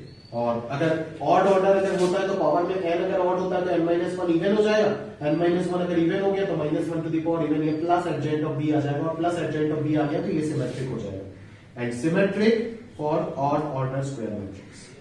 क्लियर है क्या? समझ रहे हो? तो ये बड़ा काम का चीज है। इस तरीके का क्वेश्चन आराम से आपको पूछा जा सकता है बोर्ड एग्जाम में, कोई दिक्कत नहीं। और जेई में तो 1 और मोर देन 1 वाले पे ऑप्शन बना के भी पूछा जा सकता है। क्लियर है क्या? समझ रहे हो? तो मल्टी डायरेक्शन से चीजों को एकदम सोच करके अपने दिमाग में सेट करके तैयार रखो, ठीक है, ताकि किसी भी प्रकार का खाना वो लोग भेजे आपके लिए, आपका फूड पॉइजनिंग ना हो। समझ रहे हो ये बात? क्लियर है क्या? तो ये कंप्लीट थ्योरी खत्म हुआ। अभी हम इनवर्स के ऊपर क्वेश्चंस करते हैं, उसके बाद एक्सरसाइज 1 के क्वेश्चंस भी करेंगे। क्लियर है क्या? तो चलिए स्टार्ट करते हैं। तो चलिए इनवर्स के ऊपर बेस करके कुछ क्वेश्चंस देख लेते हैं, फिर एक्सरसाइज 1 के भी कुछ क्वेश्चंस मैंने पिक किए, वो भी कराऊंगा। देखते पहला क्वेश्चन क्या बोल रहा है, A इज इनवॉल्यूटरी मैट्रिक्स। तो आपको ये बताना है कि A/2 होल इनवर्स कितना होगा। सही है? तो अगर A इनवॉल्यूटरी मैट्रिक्स है तो आप जानते हो कि A² का वैल्यू I हो जाता है, और कहीं ना कहीं अपन जने जो है वो क्या बोल सकते हैं, यहां से A इनवर्स से अगर मैं प्री मल्टीप्लाई कर देता हूं तो यहाँ पे जो आंसर निकल करके आ जाएगा वो क्या हो जाएगा, A बराबर A इनवर्स। ठीक है, तो हमें निकालना क्या है, A/2 का होल इनवर्स। तो A/2 का होल इनवर्स क्या हो जाएगा, A inverse divided bye K जो है वो डिनोमिनेटर में आता है। यहाँ पे K कितना है, हाफ है, तो यहाँ पे आ जाएगा 2A इनवर्स, और इस चीज को मैं ट्वाइस A भी लिख सकता हूँ। तो इसका आंसर जो आ जाएगा वो क्या आ जाएगा, 2A इनवर्स भी अगर ऑप्शन में होता है तो भी हो सकता है, और ट्वाइस A अगर ऑप्शन में होता है तो भी हो सकता है। बट अगर बोर्ड एग्जाम में इस तरीके का क्वेश्चन आता है और आपको अगर प्रूफ करने बोलता है तो डायरेक्टली आप प्रॉपर्टी यूज ना करके डेफिनेशन से कीजिएगा। डेफिनेशन क्या कहता है, इनवर्स का डेफिनेशन, इनवर्स का डेफिनेशन कहता है कि सर इस चीज को देखोगे, अगर 4 मार्क वगैरह अगर दे दिया ये सब में तो आप पढ़ सकते हो ना कि इस मैट्रिक्स का इनवर्स हो जाएगा adjoint of this divided by determinant of this. तो यहाँ पे ये क्या आ जाएगा, मैट्रिक्स का ऑर्डर अगर मैं n मान लेता हूं तो यहाँ पे ये क्या आ जाएगा, adjoint of k a will be k to the power n-1 into adjoint of a, और यहाँ पे ये डिटरमिनेंट ऑफ k a क्या हो जाएगा, k to the power n into determinant of a। तो अभी adjoint of a by determinant of a ये क्या हो जाएगा, a इनवर्स, और यहाँ से ये कैंसिल आउट होकर के half to the power n-1 और n कैंसिल आउट होकर के यहाँ पे 2 बचेगा। तो ये ऑटोमेटिकली आंसर क्या आ जाएगा, 2a इनवर्स, जिसको आप ट्वाइस a लिख सकते हो just because of a is involutory matrix. Clear है क्या? तो इस तरीके से आप समझ सकते हो कैसे करना है, मतलब उसी प्रॉपर्टी को अपन दोबारा प्रूव कर रहे हैं यहाँ पे। क्लियर है? तो मार्क्स के अकॉर्डिंग आप अपना एडजस्टमेंट कर सकते हो, वो आपको पता है। तो पॉज करके सॉल्यूशन लिख लीजिएगा, आगे बढ़ चलते चलो। नेक्स्ट क्वेश्चन है कि A and B are square matrix of order 3। ठीक है, और B का वैल्यू क्या दिया हुआ है, एडजेंट ऑफ A दिया हुआ है। तो is given that B is equal to adjoint of A। तो हमें क्या निकालना है, हमें निकालना है एडजेंट ऑफ 3AB। तो एडजेंट ऑफ 3AB अगर निकालना है तो यहां से सबसे पहले आप क्या कर सकते हो, 3A को आप एक मैट्रिक्स मान लो और B को अलग मैट्रिक्स मान लो। तो एडजेंट ऑफ AB जो हो जाएगा वो एडजेंट of B into एडजेंट of A आ जाएगा। क्लियर है? तो ये इस तरीके से काम करेगा। सबसे पहले एडजेंट ऑफ B, तो B का वैल्यू मुझे ऑलरेडी पता है कि B इज एडजेंट ऑफ A। ठीक है, तो ये एक चीज आ गया, और यहाँ पे एडजेंट ऑफ थ्राइस A आ गया। तो एडजेंट ऑफ थ्राइस A को मैं क्या लिख सकता हूँ, 3 to the power k to the power n-1। Order क्या है मैट्रिक्स का, 3 है, तो 3-1 इनटू एडजेंट ऑफ A। ऐसे ही होता है। और एडजेंट ऑफ A ये क्या था भाई, एडजेंट ऑफ A ये क्या था, भूल गया मैं, देखना पड़ेगा। ये प्रॉपर्टी क्या था एडजेंट ऑफ A का, तो वो याद ही नहीं रहता ये सब। एडजेंट ऑफ A था determinant of A to the power n-1, sorry 2 into A ये था। अच्छा, यहाँ पे डिटरमिनेंट वैल्यू तो ऑलरेडी आपको मालूम है क्या, नहीं मालूम नहीं, n मालूम है, n क्या हो जाएगा, 3 हो जाएगा, और यहाँ पे ये कितना आ जाएगा, 3² 9 इंटू एडजेंट ऑफ A आ जाएगा। यहाँ से अपन क्या कर सकते हैं, यहाँ से तो डिटरमिनेंट ऑफ A आ जाएगा, इस 9 को बाहर निकाल देते हैं और A इंटू एडजेंट ऑफ A आ जाएगा। यहाँ पे क्या आएगा, A इंटू एडजेंट ऑफ A। ठीक है, तो A इंटू एडजेंट ऑफ A, इस चीज को हम एडजेंट का प्रॉपर्टी से क्या लिख सकते हैं, determinant of A into IN लिख सकते हैं ना। तो ये आफ्टर ऑल क्या बचेगा, 9 इंटू डिटरमिनेंट ऑफ A का स्क्वायर इंटू IN, यही आएगा इसका आंसर। ठीक है, अभी जब तक मुझे डिटरमिनेंट ऑफ A नहीं दिया जाएगा तब तक मैं नहीं निकाल सकता। क्लियर है क्या? समझ लो ना, तो आराम से आप इस तरीके के क्वेश्चन कर सकते हो, प्रूफ में भी आ सकता है ना, 2-3 मार्क्स का प्रूफ भी आराम से पूछा जा सकता है। क्लियर है क्या? समझ लो, चलो आगे बात करते हैं। अगला सवाल, ए ट्रांसपोज किसके इक्वल दिया हुआ है? ये दिया हुआ है ए ट्रांसपोज इंटू ए के इक्वल, ठीक है। और determinant of a non zero दिया हुआ है, determinant of a non zero दिया हुआ है, और बी का value A inverse into A transpose है, बी का value A inverse into A transpose है, तो आपको बी निकालना है। बी क्या निकालना है? अच्छा, 4 ऑप्शन है, तो बताना है बी इनवॉल्यूटरी है, ऑर्थोगोनल है, आइडेंटिटी है, इंपॉर्टेंट है, क्या है? तो मैं बी स्क्वायर चेक कर लेता हूं पहले। अगर बी स्क्वायर बी मिल जाता है तो आइडेंटिटी हो जाएगा, बी स्क्वायर आई मिल जाता है तो इनवॉल्यूटरी हो जाएगा। तो बी स्क्वायर निकालने से ये दोनों ऑप्शन खत्म हो जाएगा, ठीक है। तो चलिए बी स्क्वायर निकाल देते, बी स्क्वायर क्या आ जाएगा? A square A transpose, B into B होगा ऑब्वियसली, और A transpose A inverse A transpose, यही तो आएगा ना, बराबर यही आएगा, ठीक है। अगर अपन क्या कर सकते हैं यहाँ पे, बोलो क्या कर पाएंगे?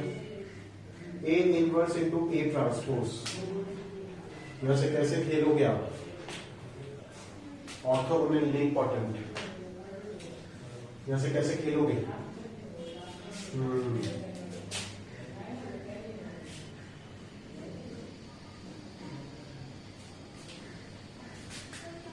तो यहां से तो खेलना मुश्किल हो जाएगा।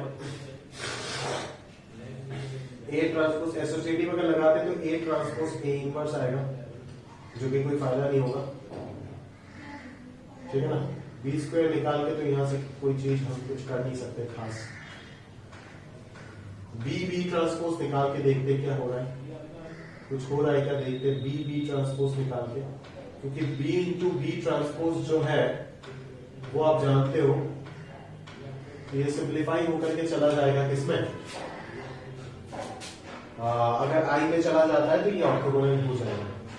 तो इसको मैं ऐसे बोल सकता हूँ, ये तो ए इनवर्स ए ट्रांसपोज ही होगा, और यहाँ से अगर मैं बात करूँ ए ट्रांसपोज का होल ट्रांसपोज ए आएगा, और यहाँ से ये क्या हो जाएगा? ए इनवर्स का होल ट्रांसपोज। सही है क्या? क्लियर है? ठीक है भाई, ठीक है। तो यहाँ से अपन लोग क्या बोल सकते हैं?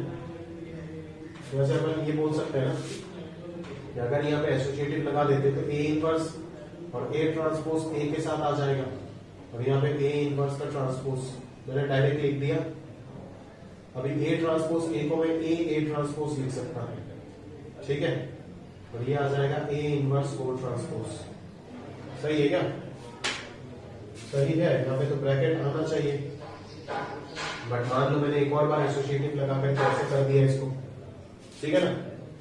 और यहां से मैं क्या कर सकता हूं, यहां से इस ट्रांसपोज को अंदर लेकर के आ सकते हो और इनवर्स को बाहर लेके जा सकते हो। तो ये something A into A inverse वाला टाइप है, ए इंटू ए इनवर्स वाला टाइप है, तो ये आई हो जाएगा। अगर ये आई हो जाता है तो ये ए इनवर्स ए हो जाएगा, और ये आंसर आई दे देगा।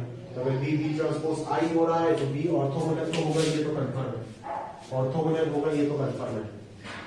बट बी स्क्वायर के बारे में मैं कुछ बोल नहीं सकता यार, बी स्क्वायर के बारे में कुछ हवा ही नहीं लग रहा है कि बी स्क्वायर को अपन डील करें तो करें कैसे, क्योंकि कॉम्यूटेटिविटी यहाँ पे तो काम नहीं आएगा ना। ए ट्रांसपोज और ए इनवर्स है, यहाँ पे तो अपन कुछ ले नहीं सकते ना। दोनों तरफ अगर इस रिलेशन में ए इनवर्स से कुछ करने का कोशिश करो तो शायद कुछ हो सकता है, देख लेते हैं। दोनों तरफ ए इनवर्स से p मल्टीप्लाई कर दिया तो यहाँ से एसोसिएटिव लगने के बाद ए इनवर्स इंटू ए आई हो जाएगा, आई इंटू ए ट्रांसपोज बचेगा, और यहाँ पे A inverse into A transpose into A हो जाएगा। क्लियर है? समझ रहे हो? अच्छा, ये तो ए ट्रांसपोज हो जाएगा, और यहाँ पे ये क्या आ जाएगा? A inverse into A transpose, और यहाँ पे ए आ जाएगा। क्लियर है क्या? बिल्कुल बिल्कुल, है ना। अभी अपन एक और काम कर सकते हैं, यहां से बोले तो क्या कर सकते हैं? बोले तो ये कर सकते हैं अपन कि देखो, अभी अगर ए इनवर्स से मैं पोस्ट मल्टीप्लाई कर दिया, ए इनवर्स से पोस्ट मल्टीप्लाई कर दिया, तो एसोसिएटिव वगैरह सब कुछ लगने के बाद ये ऐसे हो जाएगा। और ये तो आई है ना, तो आई के साथ ये प्रोडक्ट होकर के तो ये ही आएगा वापस घूम के, और इधर आपको क्या मिल रहा है, ये मिल रहा है। क्लियर? तो लगभग आपको ये डाटा यहाँ से मिल चुका है। अगर ये डाटा यहाँ से मिल चुका है तो यहाँ पे आप ये यूज कर सकते हो ना, बी स्क्वायर को मैं क्या लिख सकता हूँ, ए इनवर्स ए ट्रांसपोज, और ए इनवर्स ए ट्रांसपोज को मैं ए ट्रांसपोज ए इनवर्स लिख सकता हूँ, बराबर लिख सकते हैं। क्लियर है क्या? चलो, तो अभी यहां से हमारे को क्या मिलेगा बोलो तो, खास कोई फायदा होगा क्या? मुझे लगता तो नहीं है। अच्छा, बी ट्रांसपोज जो है वो क्या है, बी ट्रांसपोज क्या है, बी ट्रांसपोज हो जाएगा ए इनवर्स और ए ट्रांसपोज का होल ट्रांसपोज, ये आ जाएगा ए इंटू ए इनवर्स का ट्रांसपोज। अच्छा, तो इससे तो खास ये मैं सोच रहा था ये बी ट्रांसपोज ना हो जाएगा, इससे खास कोई फायदा होने वाला है नहीं दोस्त। तो ये लिख के भी तो यहाँ पे कुछ हो नहीं रहा है, हो रहा है ना, ये सब लिख के भी तो कोई फायदा नहीं हो रहा है। ये क्या है, हमारे को मिल गया कि इस चीज को मैं घुमा के लिख सकता हूँ, दैट इज ए इनवर्स और ए ट्रांसपोज, ये दोनों कॉम्पिटेटिव है। तो अगर मैं इसको घुमा के लिख सकता हूँ तो खास कोई फायदा तो नहीं होगा ना, वैसे क्या फायदा होगा। बी ट्रांसपोज आई है, बी ट्रांसपोज आई है। नहीं यार, इसको तो निकालना मुश्किल हो जाएगा। यहां से मैं क्या करूंगा, ए ट्रांसपोज मिलकर के तो कुछ बन नहीं पाएगा ना, साथ में ए इनवर्स है, तो यहां से तो मैं कुछ कर नहीं सकता यार खास। ठीक है, यहां से शायद प्रोसीड करना इम्पॉसिबल हो जाएगा, सिंगल करेक्ट क्वेश्चन होगा शायद, तो बी ऑप्शन हो जाएगा आंसर। बाकी बी स्क्वायर तो मेरे पास ना बी मिल रहा है, सॉरी ना आई मिल रहा है ना ही बी मिल रहा है, क्योंकि यहां से मैं बी कैसे निकालूंगा, यहां से तो इसको मैं बी प्रूफ ही नहीं कर पाऊंगा ना, ए स्क्वायर ए ट्रांसपोज नहीं कर पाऊंगा, यहां से मैं बी कैसे निकालूंगा, बी तो नहीं निकाल सकता यहां से, क्योंकि ये खुद ही बी हो गया, यहां से बी निकालना तो इम्पॉसिबल सा सिचुएशन लग रहा है, ना आई आएगा ना बी आएगा, ना आई आ सकता है ना बी आ सकता है। क्लियर है क्या? तो ये तो पॉसिबल नहीं हो पाएगा दोस्त। सही है, सही है क्या? ना आई आएगा ना बी आएगा और ना ही नल मैट्रिक्स का कोई चांस लग रहा है, तो ये तीनों ऑप्शन मेरे ख्याल से तो यहाँ पे सेट नहीं होगा। ऑर्थोगोनल तो आ चुका है, बट बाकी तीनों का मेरे को कुछ नहीं पता। प्रोसीड करके देखिएगा, मेरा दिमाग में और कुछ काम नहीं कर रहा है कि बी स्क्वायर को कैसे यहाँ पे मैं आई बी या फिर नल मैट्रिक्स तक पहुंचाऊं। जरूरी नहीं है नील इंपॉर्टेंट होने के लिए बी स्क्वायर 0 हो, बी क्यूब 0 होने से भी नील इंपॉर्टेंट हो सकता है, बट करे तो करे क्या यहाँ पे कुछ समझ ही नहीं आ रहा है, बी स्क्वायर ही नहीं निकल रहा है तो बी क्यूब कहां से निकल रहा है। तो खैर ये ऑर्थोगोनल ही होगा, बाकी ऑप्शन के बारे में कुछ कमेंट नहीं कर पाऊंगा यहाँ पे। अगले क्वेश्चन पे चलते हैं। डिटर्मिनेंट ए, डिटर्मिनेंट बी, डिटर्मिनेंट सी दिया हुआ है, ऑर्डर दिया हुआ है मैट्रिक्स का, और आपको क्या निकालने बोला है, आपको निकालने बोला है determinant of A cube into B to the power 5 into C inverse. भाई ए अगर कोई मैट्रिक्स है तो ए क्यूब भी तो कोई मैट्रिक्स ही होगा, ये भी तो कोई मैट्रिक्स ही है, ये भी तो मैट्रिक्स ही है, तीनों स्केलर तो नहीं होगा ना। अगर ये सारे के सारे मैट्रिक्स है तो इसको मैं ऐसे ब्रेक कर सकता हूँ, नहीं कर सकता हूँ, तीन डिटर्मिनेंट का प्रोडक्ट में एक्सप्रेस कर सकता हूँ आराम से। अगर ये तीन डिटर्मिनेंट का प्रोडक्ट है तो अपन यहां से क्या कर सकते हैं बोलो, अगर ये तीन डिटर्मिनेंट का प्रोडक्ट है तो यहां से इसको लिख सकते हैं determinant of A to the power 3, determinant of B to the power 3 और determinant of C inverse will be 1 by determinant of C. तो यहां से आ जाएगा answer 2 cube into 3 cube divided by 5। ठीक है ना, ये सॉल्व कर लेना, जो आएगा वही हो जाएगा आंसर। ठीक है, तो ये कुछ सिंपल इनवर्स का एप्लीकेशन हो गया। यहां से मैं एक्सरसाइज 1 के ऊपर कुछ क्वेश्चन पिक किया, वो करके देता हूं, देखिए। ठीक है क्या, क्लियर है? चलो आगे बढ़ते हैं।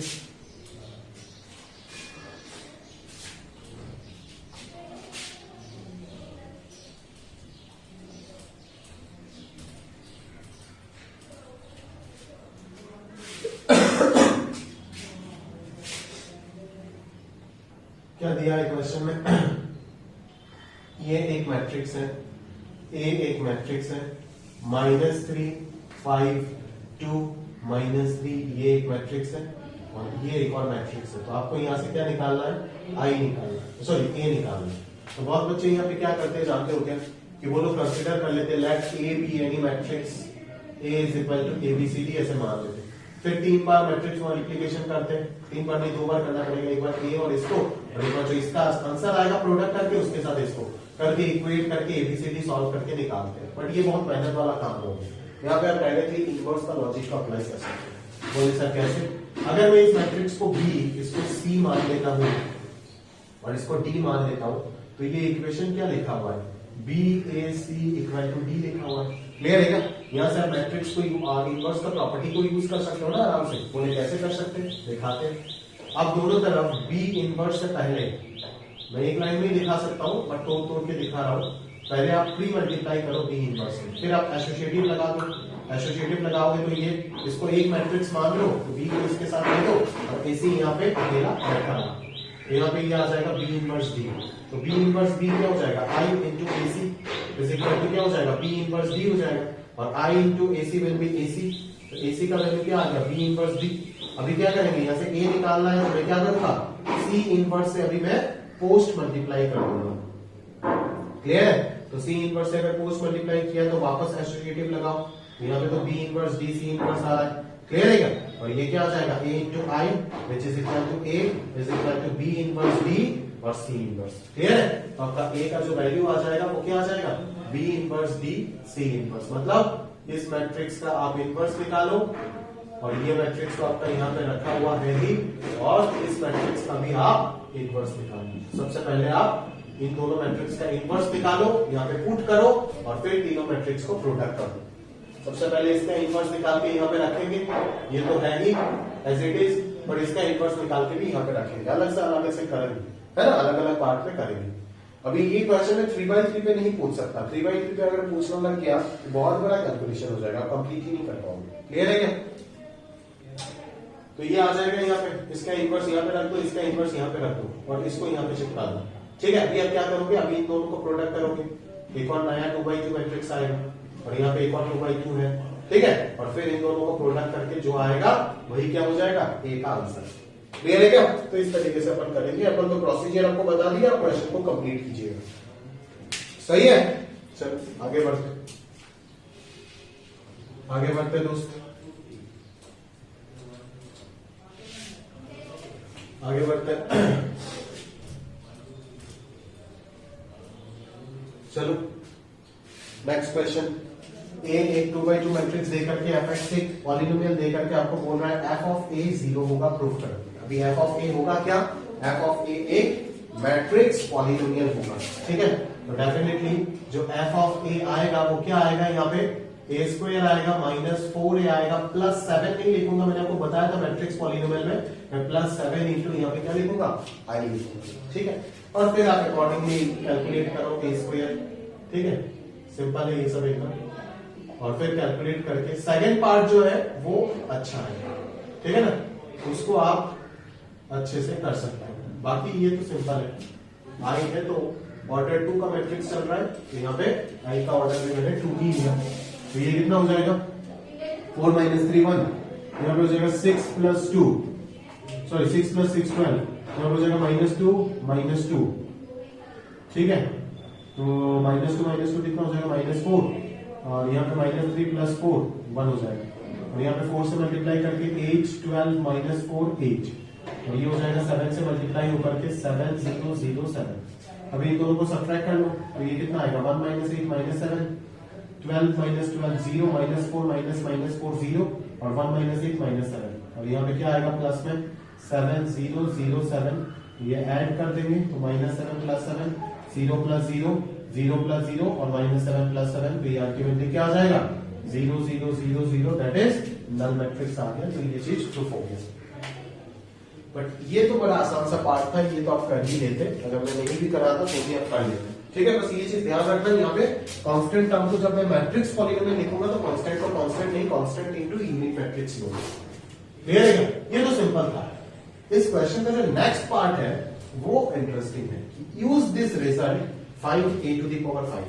बच्चे क्या करते हैं, अगर यूज दिस रिजल्ट नहीं लिखा हुआ रहता है तो a to the power 5 directly a square को a स्क्वायर से मल्टीप्लाई करके और दो बार मैट्रिक्स मल्टीप्लिकेशन से निकाल देते हैं। बट आपको अभी बोला है कि यूज दिस रिजल्ट, मतलब आपको ये रिजल्ट यूज करना पड़ेगा। कौन सा result? a square minus 4a plus 7 into I equal to जो 0 मिला, इस रिजल्ट को यूज करते हुए आपको a टू द पावर 5 निकालना है। ठीक है क्या? क्लियर है?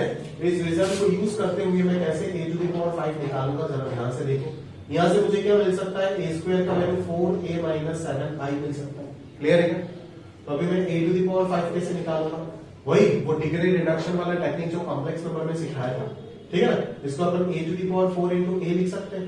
उसी a टू द पावर 4 को a square whole square into a लिख सकते हैं। और इसी a स्क्वायर का वैल्यू हमें ऊपर से पता चल रहा है 4a minus 7i into a। तो इसको मैं क्या लिख सकते हैं, a माइनस b का होल स्क्वायर, ये क्या हो जाएगा 16a स्क्वायर होगा माइनस b स्क्वायर आएगा, b स्क्वायर क्या हो जाएगा, सॉरी प्लस b स्क्वायर होगा। तो प्लस b स्क्वायर कितना आ जाएगा यहाँ पे, तो प्लस b स्क्वायर हो जाएगा प्लस 49 इंटू आई स्क्वायर।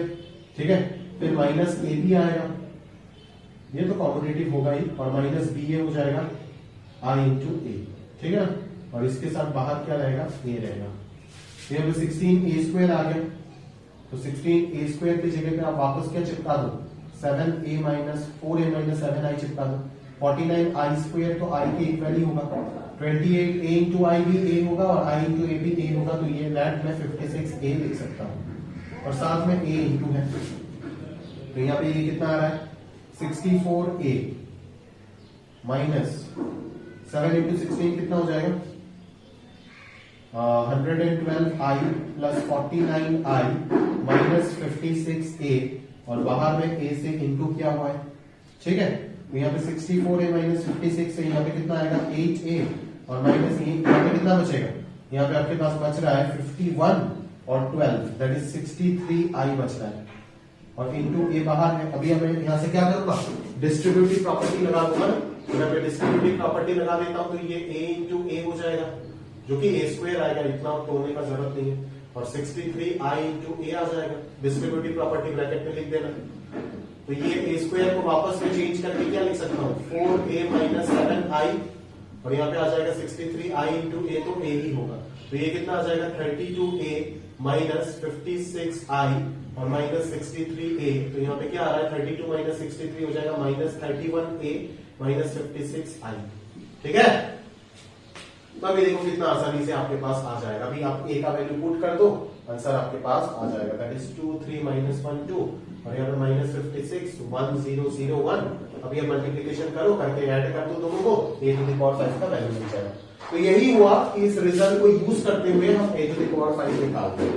अच्छा, आप तो ऐसे भी निकाल सकते हो a टू द पावर 5 को a स्क्वायर इंटू a करके, समझ में आ रहा है ना, ये तीन मैट्रिक्स का प्रोडक्ट करके, पहले इन दोनों का मैट्रिक्स प्रोडक्ट करके आंसर निकालोगे, फिर इसको इसके साथ प्रोडक्ट करोगे, आंसर निकालोगे। बट यहाँ पे आपको बोला है इस रिजल्ट को यूज करते हुए निकालना है, दैट्स व्हाई अपन इसे क्लियर है क्या, समझ रहे हो ना?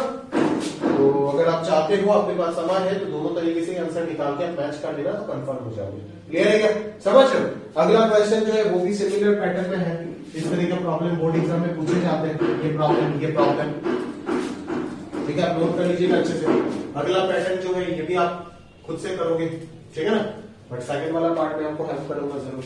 ठीक है ना, आपको पहला पार्ट क्या है, 6 मार्क का प्रॉब्लम पूछा जाता है ये सब। ठीक है ना, 3 प्लस 3, इसमें प्रूफ करने में 3 और इसमें 3। ठीक है ना, 6 मार्क का ये सब मैट्रिक्स से प्रॉब्लम आता रहता है बोर्ड एग्जाम में। ठीक है ना, एक मैट्रिक्स देगा आपको, तो आपको ये चीज प्रूफ करना है। तो यहाँ पे a क्यूब निकालो पहले, फिर a स्क्वायर निकालो, फिर a निकालो, तो सब कुछ रख दो यहाँ पे, और i3 के जगह पे यूनिट मैट्रिक्स ऑफ ऑर्डर 3 आएगा, तो सब कुछ सिंप्लीफिकेशन वगैरह करो और नल मैट्रिक्स लेकर के आओ। तो कैलकुलेटिव वाला सवाल है ये। फिर बोलेगा कि इसको यूज करते हुए आपको a इनवर्स निकालना है। अगर नहीं भी लिखा हुआ है, अगर इस मैट्रिक्स से डायरेक्टली आप एडजॉइंट निकाल करके a इनवर्स निकाल रहे हो, तो पूरा 3 मार्क्स आपका काट देगा, है ना। अगर इस क्वेश्चन के साथ a इनवर्स अगर यूजिंग दिस रिजल्ट ये सेंटेंस अगर नहीं भी लिखा है, तो भी आप समझ जाना कि इसको यूज करते हुए ही a टू द पावर 5 निकालना है। अगर इसके साथ अटैच करके ये देता है, अगर सेपरेट क्वेश्चन बना के देता है कि a दिया हुआ है a इनवर्स निकालना है, तो अलग बात है। बट अगर इसके साथ देता है, किसी मैट्रिक्स पॉलिनोमियल के साथ अगर a to the power n type का कुछ भी या फिर a इनवर्स निकालने के लिए देता है, तो इसी पैटर्न में आप करोगे।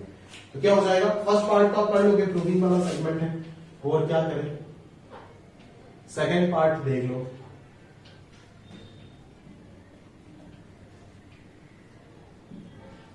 ये दिया हुआ है और आपको यहां से ए इनवर्स निकालना है।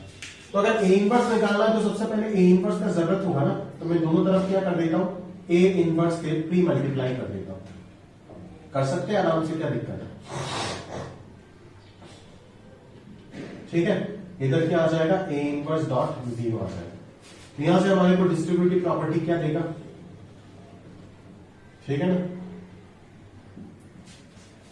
डिस्ट्रीब्यूटिव प्रॉपर्टी काम आ रहा है अभी, ठीक है। और ये तो नॉन मैट्रिक्स के साथ कोई भी मैट्रिक्स को प्रोडक्ट करो 0 आ जाएगा। क्लियर है, समझ जाओ। चलो यहां से मैं इसको कैसे कर सकता हूं, एसोसिएटिविटी लगा सकता हूं, लगा सकते हैं ना एसोसिएटिव प्रॉपर्टी।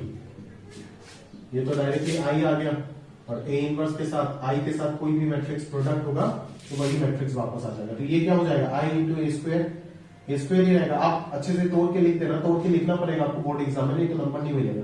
तो मैं डायरेक्टली दिखा रहा हूं, आई इंटू ए स्क्वायर आ गया, minus 6 into I into A आ गया, प्लस 5 इंटू आई आ गया, plus 11 A square is equal to 0।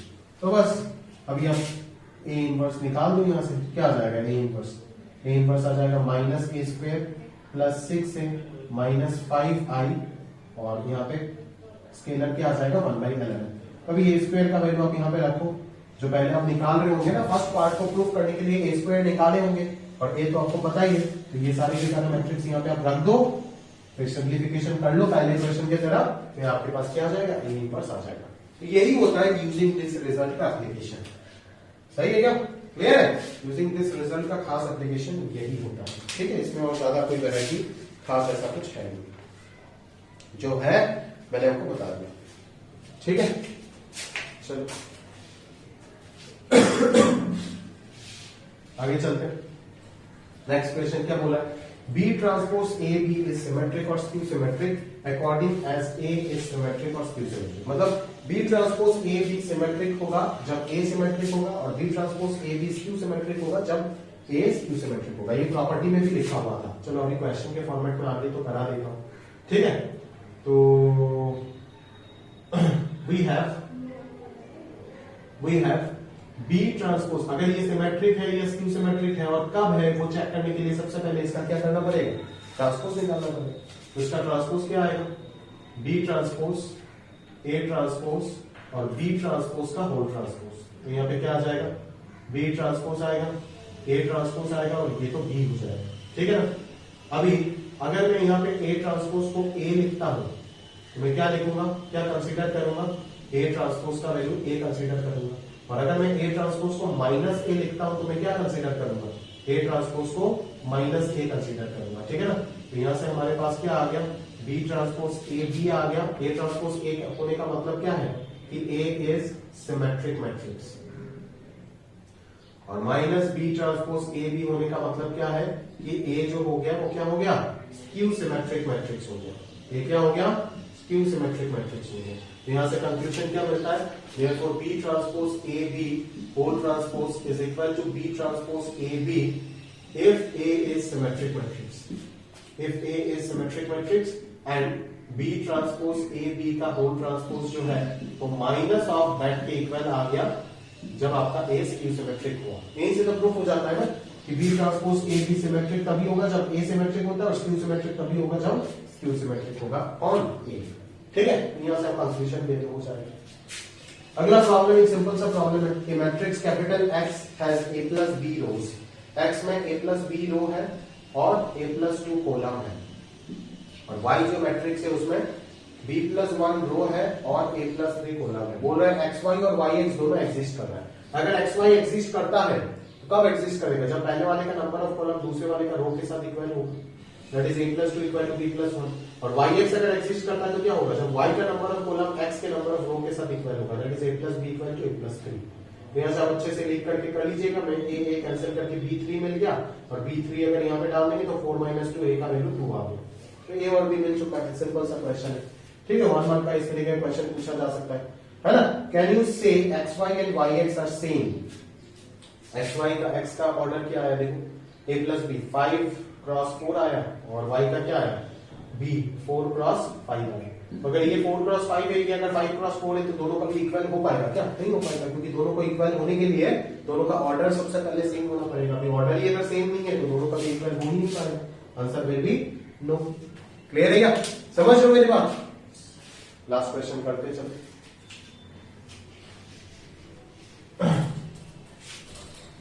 इसके बाद कुछ सब्जेक्टिव प्रॉब्लम मैं आपको करा के दूंगा, मतलब वर्ड प्रॉब्लम जिसको बोलते हैं ना, वर्ड प्रॉब्लम। सब्जेक्टिव तो सब कुछ ही है, वर्ड प्रॉब्लम होता है using matrix addition, matrix multiplication, ये सब को यूज करते हुए जो वर्ड प्रॉब्लम होता है वो सब करा के दूंगा। ठीक है क्या? चलो तो देख लेते हैं ये वाला question. A and B are two matrices such that they commute. We have two matrices A and B such that A and B commute, मतलब क्या? AB equal to B, वही होता है कम्यूटेबल प्रॉपर्टी। अभी आपको प्रूफ करना है for any integer n to proof क्या करना है भाई? प्रूफ करना है A into B to the power n is equal to B to the power n into A। मतलब समझ ही गए कि n जहां पे आ गया सत्यानाश हो गया। n अगर आ गया तो इस चीज को तो अपन रैंडमली प्रूफ नहीं कर पाएंगे। इसको प्रूफ करने का एक ही तरीका हमारे पास, वो क्या है? Method of induction. तो इंडक्शन से करना है, तो चलिए कर देता हूं। एक मैं कर दूंगा, एक आपके लिए होमवर्क रहेगा। ठीक है, इंडक्शन से कर दीजिए। ये एक सेपरेट प्रॉब्लम हो गया, एक अलग टाइप का प्रॉब्लम हो गया बेस्ड ऑन इंडक्शन। ठीक है ना? वैसे तो मैट्रिक्स दे देता है इन टर्म्स ऑफ n और आपको प्रूफ करने बोलता है यूजिंग इंडक्शन, या फिर ना भी बोले तो आप जानते ही हो कि a to the power n आप इंडक्शन से ही निकालो। बट ये एक अलग टाइप का प्रॉब्लम हो गया बेस्ड ऑन इंडक्शन। अच्छे प्रॉब्लम बोल सकते हो, आ सकता है बिल्कुल एग्जाम में 6 मार्क का। ठीक है ना? तो चलिए करते हैं। सबसे पहले स्टेप 1 अपन क्या दिखाएंगे कि for n is equal to 1 we have a into b to the power 1 is equal to ab is equal to ba। क्यों ba लिखा?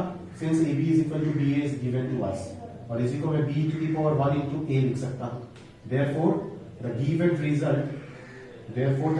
result is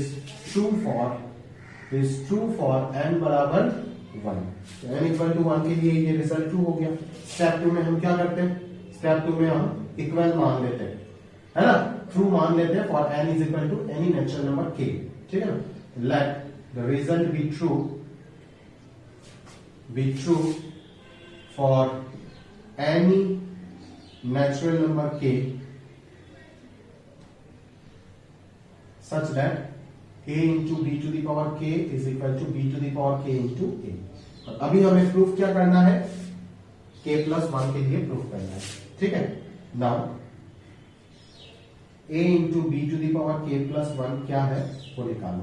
उसको अगर आपने b to the power k plus 1 into a proof कर दिए तब तो हो गया काम खत्म। तो इस चीज को मैं क्या लिख सकता हूं? देख, b to the power k plus 1 को b to the power k into b लिख सकते हैं आराम से। क्लियर है क्या? आराम से लिख सकते हैं। अभी b to the power k into b को तो मैं b into b to the power k आराम से लिख सकता हूं। अभी आप ये मत सोचिएगा कि यहाँ पे कॉम्युटेटिविटी लगा दिया। अरे भाई b to the power k plus 1 है, उसको मैं b into b to the power k लिखूं या फिर b to the power k into b लिखूं, क्या फर्क पड़ता है? तो अभी अपन यहाँ पे क्या लगा सकते हैं? एसोसिएटिव लगा सकते हैं। और हमने क्यों ऐसे सोचे कि क्यों ऐसे कर रहे हैं? ताकि हमारा जरूरत था कि हम a और b को साथ साथ लेके आ पाए, तभी तो हम ab को ba लिख पाएंगे। जो रिजल्ट हमारे पास है उसको यूज कर पाएंगे। तो ab को यहां से अपन क्या लिखना की कोशिश करेंगे? ba लिखने का कोशिश करेंगे। Since ab is equal to ba हमें दिया हुआ है। तो अभी हमें प्रूफ क्या करना है? यहां से प्रूफ करना है हमें b to the power k plus 1 into a। सही है? क्लियर है? ठीक है। तो यहां से आप क्या करो? वापस एसोसिएटिव लगा दो। तो a उसके साथ चला गया, और a into b to the power k ये ऑलरेडी आपको 1 से मालूम पड़ जाएगा। इसको 1 इसको 2 दे देना। ठीक है ना? तो इसको b to the power k into 1 दे देते हैं फ्रॉम 2। ठीक है? इसको 2 दे देना और इसको 1 दे देना। ठीक है? तो अभी वापस एसोसिएटिव लगा दो, हो जाएगा काम खत्म। सिंपल है। b to the power k plus 1 into a आराम से आ गया। a into b to the power k plus 1 is equal to b to the power k plus 1 into a। Therefore the given result is true for n equal to k plus 1 also for all k belongs to natural number। ठीक है ना? And hence by principle of mathematical induction we can conclude that blah blah blah फलाना लिख देना कि the given result is true for all n belongs to natural number। ठीक है ना, यहाँ पे पॉजिटिव इंटीजर बोल करके आपको कंफ्यूज करने का कोशिश किया है, बट पॉजिटिव इंटीजर जो है वही नेचुरल नंबर होता है, आप जानते हो ये चीज। क्लियर है क्या? तो वो लोग इंटीजर पॉजिटिव इंटीजर दिया है तो पॉजिटिव इंटीजर भी लिख देना, क्या दिक्कत है? ठीक है ना। वैसे इंडक्शन नेगेटिव इंटीजर्स के लिए भी काम करता है, आप तो सिर्फ नेचुरल नंबर के लिए पढ़ के आए हैं। इंडक्शन का सेकंड प्रिंसिपल दूसरे कोई भी n greater than equal to k के लिए, खैर छोड़ो ये सब नंबर थियरी में आता है, अगर आप नहीं पढ़े हो आगे कभी मैथ्स लेकर के पढ़ोगे तो आपको मिलेगा, अदरवाइज नहीं मिल सकता। क्लियर है? चलो, या फिर अगर आप गणित का मास्टर बन के बाद में जाकर के बहुत अच्छा टीचर अगर बन गए तो आप खुद से पढ़ेंगे जैसे मैंने खुद से पढ़ा, तब आपको मालूम पड़ेगा। क्लियर है क्या? चलो, तो हो गया यहाँ तक। अभी मैं और 2-3 वर्ड प्रॉब्लम करा देता हूँ based on simple matrix addition and multiplication, तो हमारा चैप्टर हो जाएगा समाप्त। तो ये याद रखिएगा, ये इंडक्शन के ऊपर एक अच्छा प्रॉब्लम हो गया है ना। जब भी इस तरीके का n इन्वॉल्व हो जाता है क्वेश्चन में तो आप समझ जाइएगा कि ये क्या है, इंडक्शन बेस्ड प्रॉब्लम है, प्रूविंग का अगर क्वेश्चन है तो ये सब चीज अच्छे से याद रखिएगा, ये सब बोर्ड एग्जाम वगैरह में पूछा जाता है। क्लियर है? क्लियर है? चलो, तो सारे वैरायटी लगभग मैंने खत्म कर दी और कुछ बचता नहीं, तो वो 3 वर्ड प्रॉब्लम करा देते, फिर हमारा चैप्टर समाप्त हो जाएगा बोर्ड्स पॉइंट ऑफ व्यू से। उसके बाद अपन मैट्रिक्स मेथड पढ़ाएंगे अगले लेक्चर में, मैट्रिक्स मेथड और क्या बाकी रहेगा, केली-हैमिल्टन थ्योरम और कुछ अच्छे प्रॉब्लम्स कराएंगे। वो बोर्ड्स वाले ना भी देखोगे तो चलेगा, बट जी वाले को तो देखना ही पड़ेगा। क्लियर? तो चलिए स्टार्ट करते हैं वो क्वेश्चन। तो ये रहा हमारा 3 word problem matrix addition multiplication के ऊपर। बेसिकली देखो उसके ऊपर भी आ सकता है ये वर्ड प्रॉब्लम जो है, जो मैट्रिक्स मेथड अगले मैं क्लास में कराऊंगा उसके ऊपर भी आ सकता है। ऐसे इक्वेशन का इंफॉर्मेशन दे देगा वर्ड प्रॉब्लम में और आपको इक्वेशन बना के सॉल्व करना होगा with the help of matrix method. ठीक है, तो इस तरह का क्वेश्चन से बोर्ड एग्जाम में ही आ सकता है। ये क्वेश्चन भी सिर्फ मैं बोर्ड्स के लिए ही करा रहा हूँ, अगर आएगा तो सिर्फ बोर्ड्स में ही आ सकता है, अदरवाइज कहीं पे नहीं आ सकता, क्योंकि बाकी जगह पे मैट्रिक्स से सॉल्व करने का जरूरत क्या है, डायरेक्टली तो कर दोगे। इसको क्या है, सिंपल आपको अरिथमेटिक पता है, क्लास 7-8 में पढ़ के आए हो, उसी का नॉलेज से आप कर दोगे, बट अभी आपको यहाँ पे मैट्रिक्स को यूज करते हुए दिखाना पड़ेगा। तो चलो स्टार्ट करते हैं। देखो क्वेश्चन में पूरा एकदम लिख के अच्छे से सॉल्व नहीं करने वाला, मैं आपको बता दूंगा तरीका। आपको मेरे को ये 3 क्वेश्चन लिख करके अच्छे से सॉल्यूशन बना के देखना पड़ेगा। मैं सबका कॉपी चेक करूंगा, याद रखना, जिस दिन भी बुलाऊंगा क्लास में कॉपी सबको चेक करूंगा और ये तीनों क्वेश्चन में चेक करूंगा कि आप बनाए या नहीं बनाए अच्छे से लिख करके। लैंग्वेज मेरे को चाहिए प्रॉपर्ली लिखना पड़ेगा, अदरवाइज नहीं चलेगा, पनिशमेंट मिलेगा, आपको याद रखना। चलो सवाल सॉल्व करते हैं। 2 farmers A and B cultivate only 3 variables of rice, namely Basmati, Pamal and Nora. The sale of these varieties of rice by both the farmers in the month of September and October are given. सितंबर और अक्टूबर month में जो cell है वो दिया है। मान लो ए जो candidate है और बी जो कैंडिडेट है उसने क्या किया, सितंबर में बासमती इतना सेल किया है, पामल इतना सेल किया है और बी नोरा जो है वो इतना सेल किया है। सिमिलरली बी फार्मर ने ये क्या है। सिमिलरली इधर अक्टूबर मंथ में ये उनका सेल है, ये उनका सेल है बी का। ठीक है, तो ये मैट्रिक्स फॉर्मेट में दिया है। आपको सवाल में पूछा है कि what were the combined sales in the September and October for each farmer in each variety. each variety में कंबाइंड सेल कितना है। ये जो कंबाइंड सेल का कंसेप्ट है ये आपको यहां से कहां से मिलेगा, डेफिनेटली P प्लस Q से मिलेगा, क्योंकि अगर आप P प्लस Q कर देते हो तो यहाँ पे आपको क्या, ये जो 15,000 में लिख रहा हूं ये 15,000 यहाँ पे क्या इंडिकेट कर रहा है, P प्लस Q। लिख देता हूं, ये 30,000 हो जाएगा, 30K लिख देते हैं, ये हो जाएगा आपका 36K। ठीक है, फिर अगला वाला हो जाएगा आपका 25, तो पता नहीं चल रहा है यार ये क्या है, 70K, फिर 40K और यहाँ पे शायद ये 20K हो जाएगा। अभी यहाँ पे एग्जैक्टली समझ क्या आता है कि भाई सितंबर अक्टूबर दोनों मिला करके ये तो ए का ही होगा, ये भी ए का ही, बी का ही होगा। ये मैट्रिक्स का ऑर्डर क्या है, ये दोनों के दोनों 2/3 है, ये भी 2/3 है। 2 indicates number of farmers and 3 indicates, ये किसको इंडिकेट कर रहा है, नंबर ऑफ फार्मर को, और ये किसको इंडिकेट कर रहा है, क्वालिटी, कितने प्रकार के राइस आपने सेल किए। ठीक है ना, 3 क्वालिटी ऑफ राइस। तो यहाँ पे एग्जैक्टली सम करने से क्या पता चलता है कि अच्छा सितंबर और अक्टूबर दोनों मिला करके फार्मर ए जो था उन्होंने बासमती 15,000 रुपीज का सेल किया है ना। फार्मर जो है वो 30,000 और नोरा 36,000 का सेल किया है। क्लियर है। सिमिलरली बी जो है वो एग्जैक्टली बासमती इतना और रिमेनिंग दोनों इतना इतना सेल किया है in the whole month of September and October दोनों मिला करके। तो यहां पे आपको समझ आता है कि ये मैट्रिक्स एडिशन का क्वेश्चन है। अगले वाले पार्ट में आपको पूछा है what was the change in sales from September to October, मतलब सितंबर से अक्टूबर में चेंज किया आया सेल में। आप देख सकते हो कि सारे के सारे क्वांटिटीज डिक्रीज हो गया अक्टूबर मंथ में। मतलब क्या कि सितंबर में उसने ज्यादा सेल दिया है कंपेयर टू अक्टूबर, तभी तो डिक्रीज हुआ है ना सेल। ये सबको तो सेल को रिप्रेजेंट कर रहा है ना कि कितना पैसा उन्होंने पूरा सेल किया है पूरा इन द मंथ ऑफ अक्टूबर। तो ऑब्वियसली जो चेंज आएगा वो क्या हो जाएगा, P माइनस क्यू हो जाएगा। P माइनस क्यू करो, जो डिफरेंस आएगा आपको यहाँ पे क्या पता चल जाएगा, 5,000 जो आएगा वो क्या हो जाएगा कि चेंज आया है बासमती का सेल पे किस फार्मर का, ए फार्मर का। फिर यहाँ पे 5 माइनस 2 3,000 जो आएगा वो क्या आएगा, मतलब 3,000 रुपीज का कम सेल किया है बी फार्मर ने basmati in the month of October as compare to September. ठीक है ना। तो इस तरीके से अच्छे से आपको सजा के लिखना पड़ेगा। लास्ट केस में पूछा है कि both the farmers receive 2% profit on gross rupees. ठीक है, ग्रॉस रुपीज के ऊपर 2% प्रॉफिट मिलता है। Compute the profit for each farmer and for each variety sold in October. अच्छा, अक्टूबर वाले का प्रॉफिट निकालना है। तो अगर सारे ग्रॉस प्रोडक्ट के ऊपर, ये ग्रॉस प्राइस है, इसके ऊपर अगर 2% का प्रॉफिट मिल जाता है तो प्रॉफिट मैट्रिक्स जो होगा, प्रॉफिट मैट्रिक्स जो होगा वो क्या आ जाएगा, वो आ जाएगा 2% of Q, that is 2/100 times of Q. तो 2/100 टाइम्स ऑफ अगर क्यू कर दोगे तो 5,000 बाई 2/100 कर दो ना भाई, कितना आ जाएगा, 100 रुपीज आ जाएगा। यहाँ पे आ जाएगा आपका 200 रुपीज, यहाँ पे आ जाएगा आपका 300 रुपीज। सही है क्या। तो यहाँ पे 300 नहीं 120 रुपीज होगा। यहाँ पे आ जाएगा आपका 400 रुपीज, यहाँ पे आ जाएगा 300 रुपीज और यहाँ पे भी 400। मतलब क्या, मतलब ए ने बासमती पे 100 रुपए कमाया तो बी फार्मर ने बासमती पे 400 रुपए कमाया। सिमिलरली ए ने इस कैटेगरी के ऊपर 200 कमाया, इसके ऊपर 200 कमाया।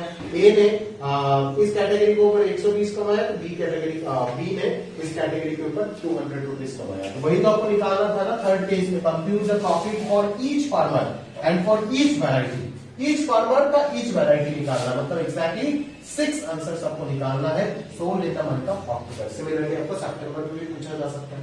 फिर अगर और कॉम्प्लिकेट करना चाहता हूं तो आपको मैं ये भी बोल सकता हूं कि कितना प्रॉफिट का डिक्रीज हुआ, प्रॉफिट कितना डिक्रीज हुआ है, मतलब प्रॉफिट डिक्रीज होना मतलब क्या, मैं क्या उन्हीं जैसा बात कर रहा हूँ, लॉस कितना हुआ, लॉस परसेंट अगर मैं निकालने बोलो वो भी निकाल सकते हो। तो अब क्या करोगे कि आप ये जो P माइनस क्यू आया, P माइनस क्यू आया उसका परसेंटेज निकाल लेंगे। ठीक है ना। P माइनस क्यू जो मैट्रिक्स आएगा उसमें सारे क्वांटिटी का परसेंटेज निकाल लेंगे ना, समझ रहे हो ना, है ना। तो परसेंटेज जो निकालेंगे वो कैसे निकालेंगे, P माइनस क्यू जो मैट्रिक्स आएगा, जो भी मैट्रिक्स आएगा, मान लो यहाँ पे A आया, ठीक है ना, तो ए फार्मर का बासमती के ऊपर कितना लॉस हुआ है वो कैसे निकालेंगे, ए डिवाइडेड बाई लॉस जो होगा वो किस में होगा, सितंबर से अक्टूबर में चलते हुए लॉस होगा। तो ए डिवाइडेड बाई ओरिजिनल प्रॉफिट कितना, मतलब ओरिजिनल जितना उससे सेल किया था वो कितना होगा, 10,000 होगा ना, क्योंकि इनिशियली तो 10,000 का सेल किया था तो वही आएगा। तो ए डिवाइडेड बाई 10,000, ठीक है। तो चेंज बेसिकली वही P minus Q change 100,000 minus 5,000 by 10,000 into 100, ये हो जाएगा उसका लॉस परसेंट। ठीक है ना। तो सिमिलरली अगर मैं एक और क्वेश्चन ऐड कर देता हूं यहाँ पे कि लॉस परसेंटेज पूछ रहा हूं, तो सिमिलरली वही जो अरिथमेटिक का कंसेप्ट है वही यहाँ पे लगाना है, बस जो ऑपरेशन अलजेब्रिक ऑपरेशन यूज करोगे वो क्या है, matrix addition, matrix multiplication, subtraction, ये सब। मल्टीप्लिकेशन तो यूज नहीं हुआ, मल्टीप्लिकेशन अगले क्वेश्चंस में यूज होगा। यहाँ पे मैट्रिक्स एडिशन और मैट्रिक्स सब्ट्रैक्शन और scalar multiplication of a scalar by of a matrix by a scalar, ये यूज हुआ। तो ये क्वेश्चन मेरे को पूरा सॉल्यूशन चाहिए अच्छे से लिख करके, पूरा एकदम डिटेल में लैंग्वेज के साथ कॉपी चेक करूंगा। ठीक है क्या। आगे चलते हैं, अगले क्वेश्चन में क्या बोल रहे हैं देखते चलिए। 3 schools ABC, ठीक है, ऑर्गेनाइज ए मेला for collecting funds for helping the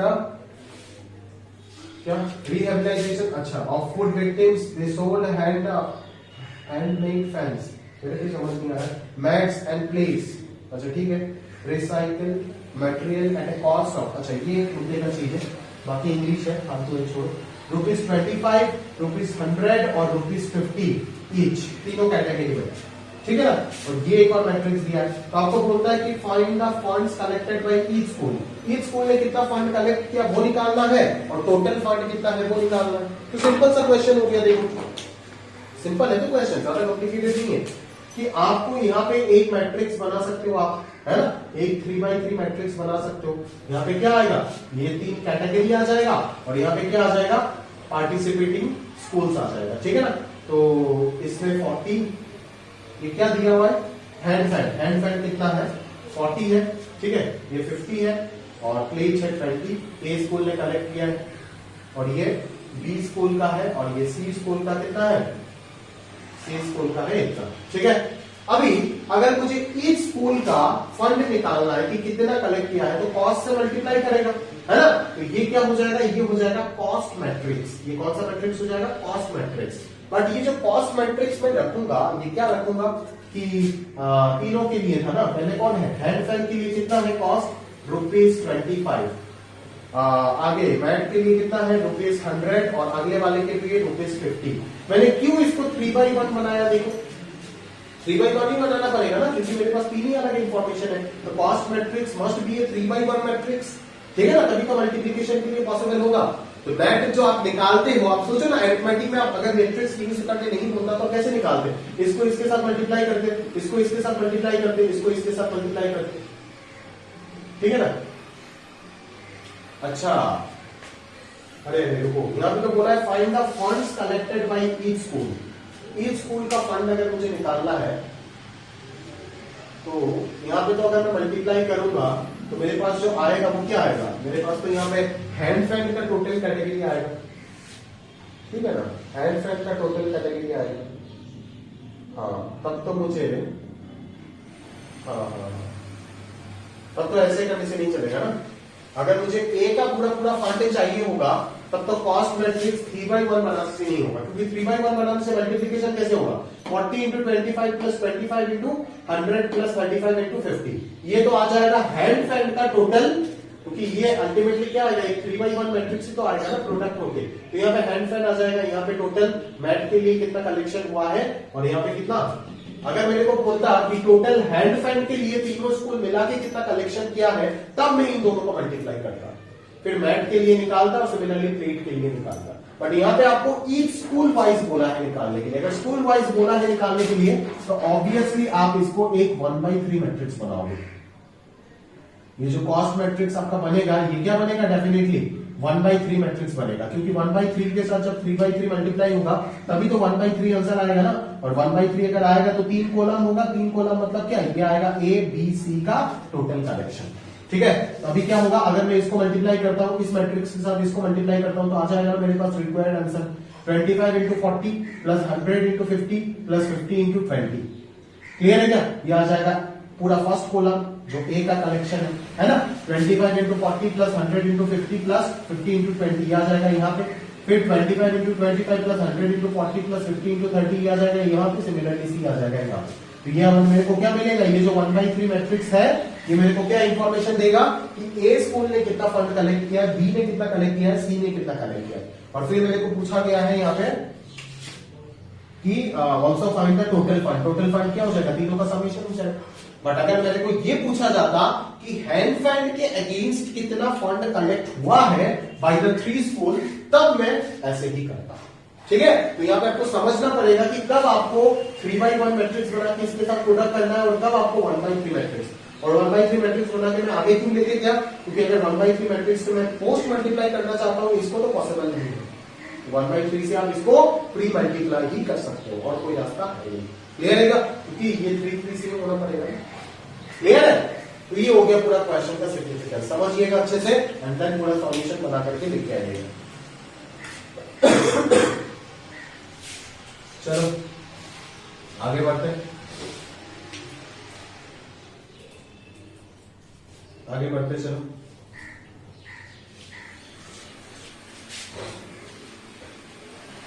A trust fund has rupees 3000 that must be invested in 2 types of bond. ठीक है, बोलता है first bond page 5% interest, bond 1 जो है वो देगा 5% इंटरेस्ट और बॉन्ड 2 जो है वो देगा 7% इंटरेस्ट पर year. Using matrix multiplication determine how to divide rupees 30,000 among 2 types of bonds. कैसे मैं डिवाइड कर सकता हूं? If the trust fund must obtain an sum of total interest of 18,000 और 2,000, ये दो क्वेश्चन है. अच्छा, टोटल इंटरेस्ट मेरे पास कितना आया? 18,000 आया. ठीक है, तो मैंने मान लिया कि मैंने इस बॉन्ड के ऊपर x रुपीस पैसा लगाया, तो ऑब्वियसली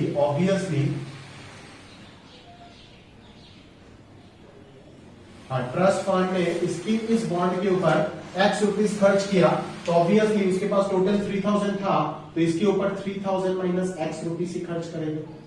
क्लियर है क्या? समझ रहे हो कैसे सोचता हूं? जरा ध्यान से देखिएगा. ठीक है ना? ठीक है, अभी मैट्रिक्स मल्टीप्लिकेशन के मदद से इसको करना है. अच्छा, तो अल्टीमेटली मेरे पास ये टोटल इंटरेस्ट मेरे पास, पहला क्वेश्चन अगर देखें तो टोटल इंटरेस्ट है 18,000, तो इसको तो मैं एक 1 by 1 मैट्रिक्स ही बना सकता हूं. तो this should B total interest निकलना चाहिए दो मैट्रिक्स का प्रोडक्ट से. अभी दो मैट्रिक्स का प्रोडक्ट से कब निकलेगा? जब पहला मैट्रिक्स 1 by 2 का होगा और दूसरा मैट्रिक्स 2 by 1 का होगा. अभी यहाँ पे आप बोलोगे यहाँ पे 2 ही क्यों लेके 3 क्यों नहीं लेके? क्योंकि 3 का तो कोई इंफॉर्मेशन है ही नहीं ना, दो बॉन्ड ही है, दो डाटा ही, इसीलिए 2 लिखा. अगर 2 by 1 into 1 by 2 करूं तो फायदा नहीं होगा. ठीक है ना? तब तो 2 by 2 मैट्रिक्स आ जाएगा, गड़बड़ हो जाएगा, क्योंकि हम मैट्रिक्स मल्टीप्लिकेशन की मदद से कर रहे हैं और ऑब्वियसली ये मल्टीप्लिकेशन का ही कंसेप्ट आएगा यहाँ पे. तो 1 by 2 अगर बनाना है तो मैं क्या बना सकता हूं? भाई 1 by 2 अगर बनाना है मेरे को तो मैं क्या बना सकता हूं कि 1 by 2 में मान लो ऐसे बना देते, एक रो दो कॉलम ना, तो ऐसे बना देते, मान लो बॉन्ड 1 के ऊपर x रुपीस लगाया और बॉन्ड 2 के ऊपर 3,000 माइनस x रुपीस लगाया. क्लियर है? ये मान लो मैंने फर्स्ट मैट्रिक्स बना दिया.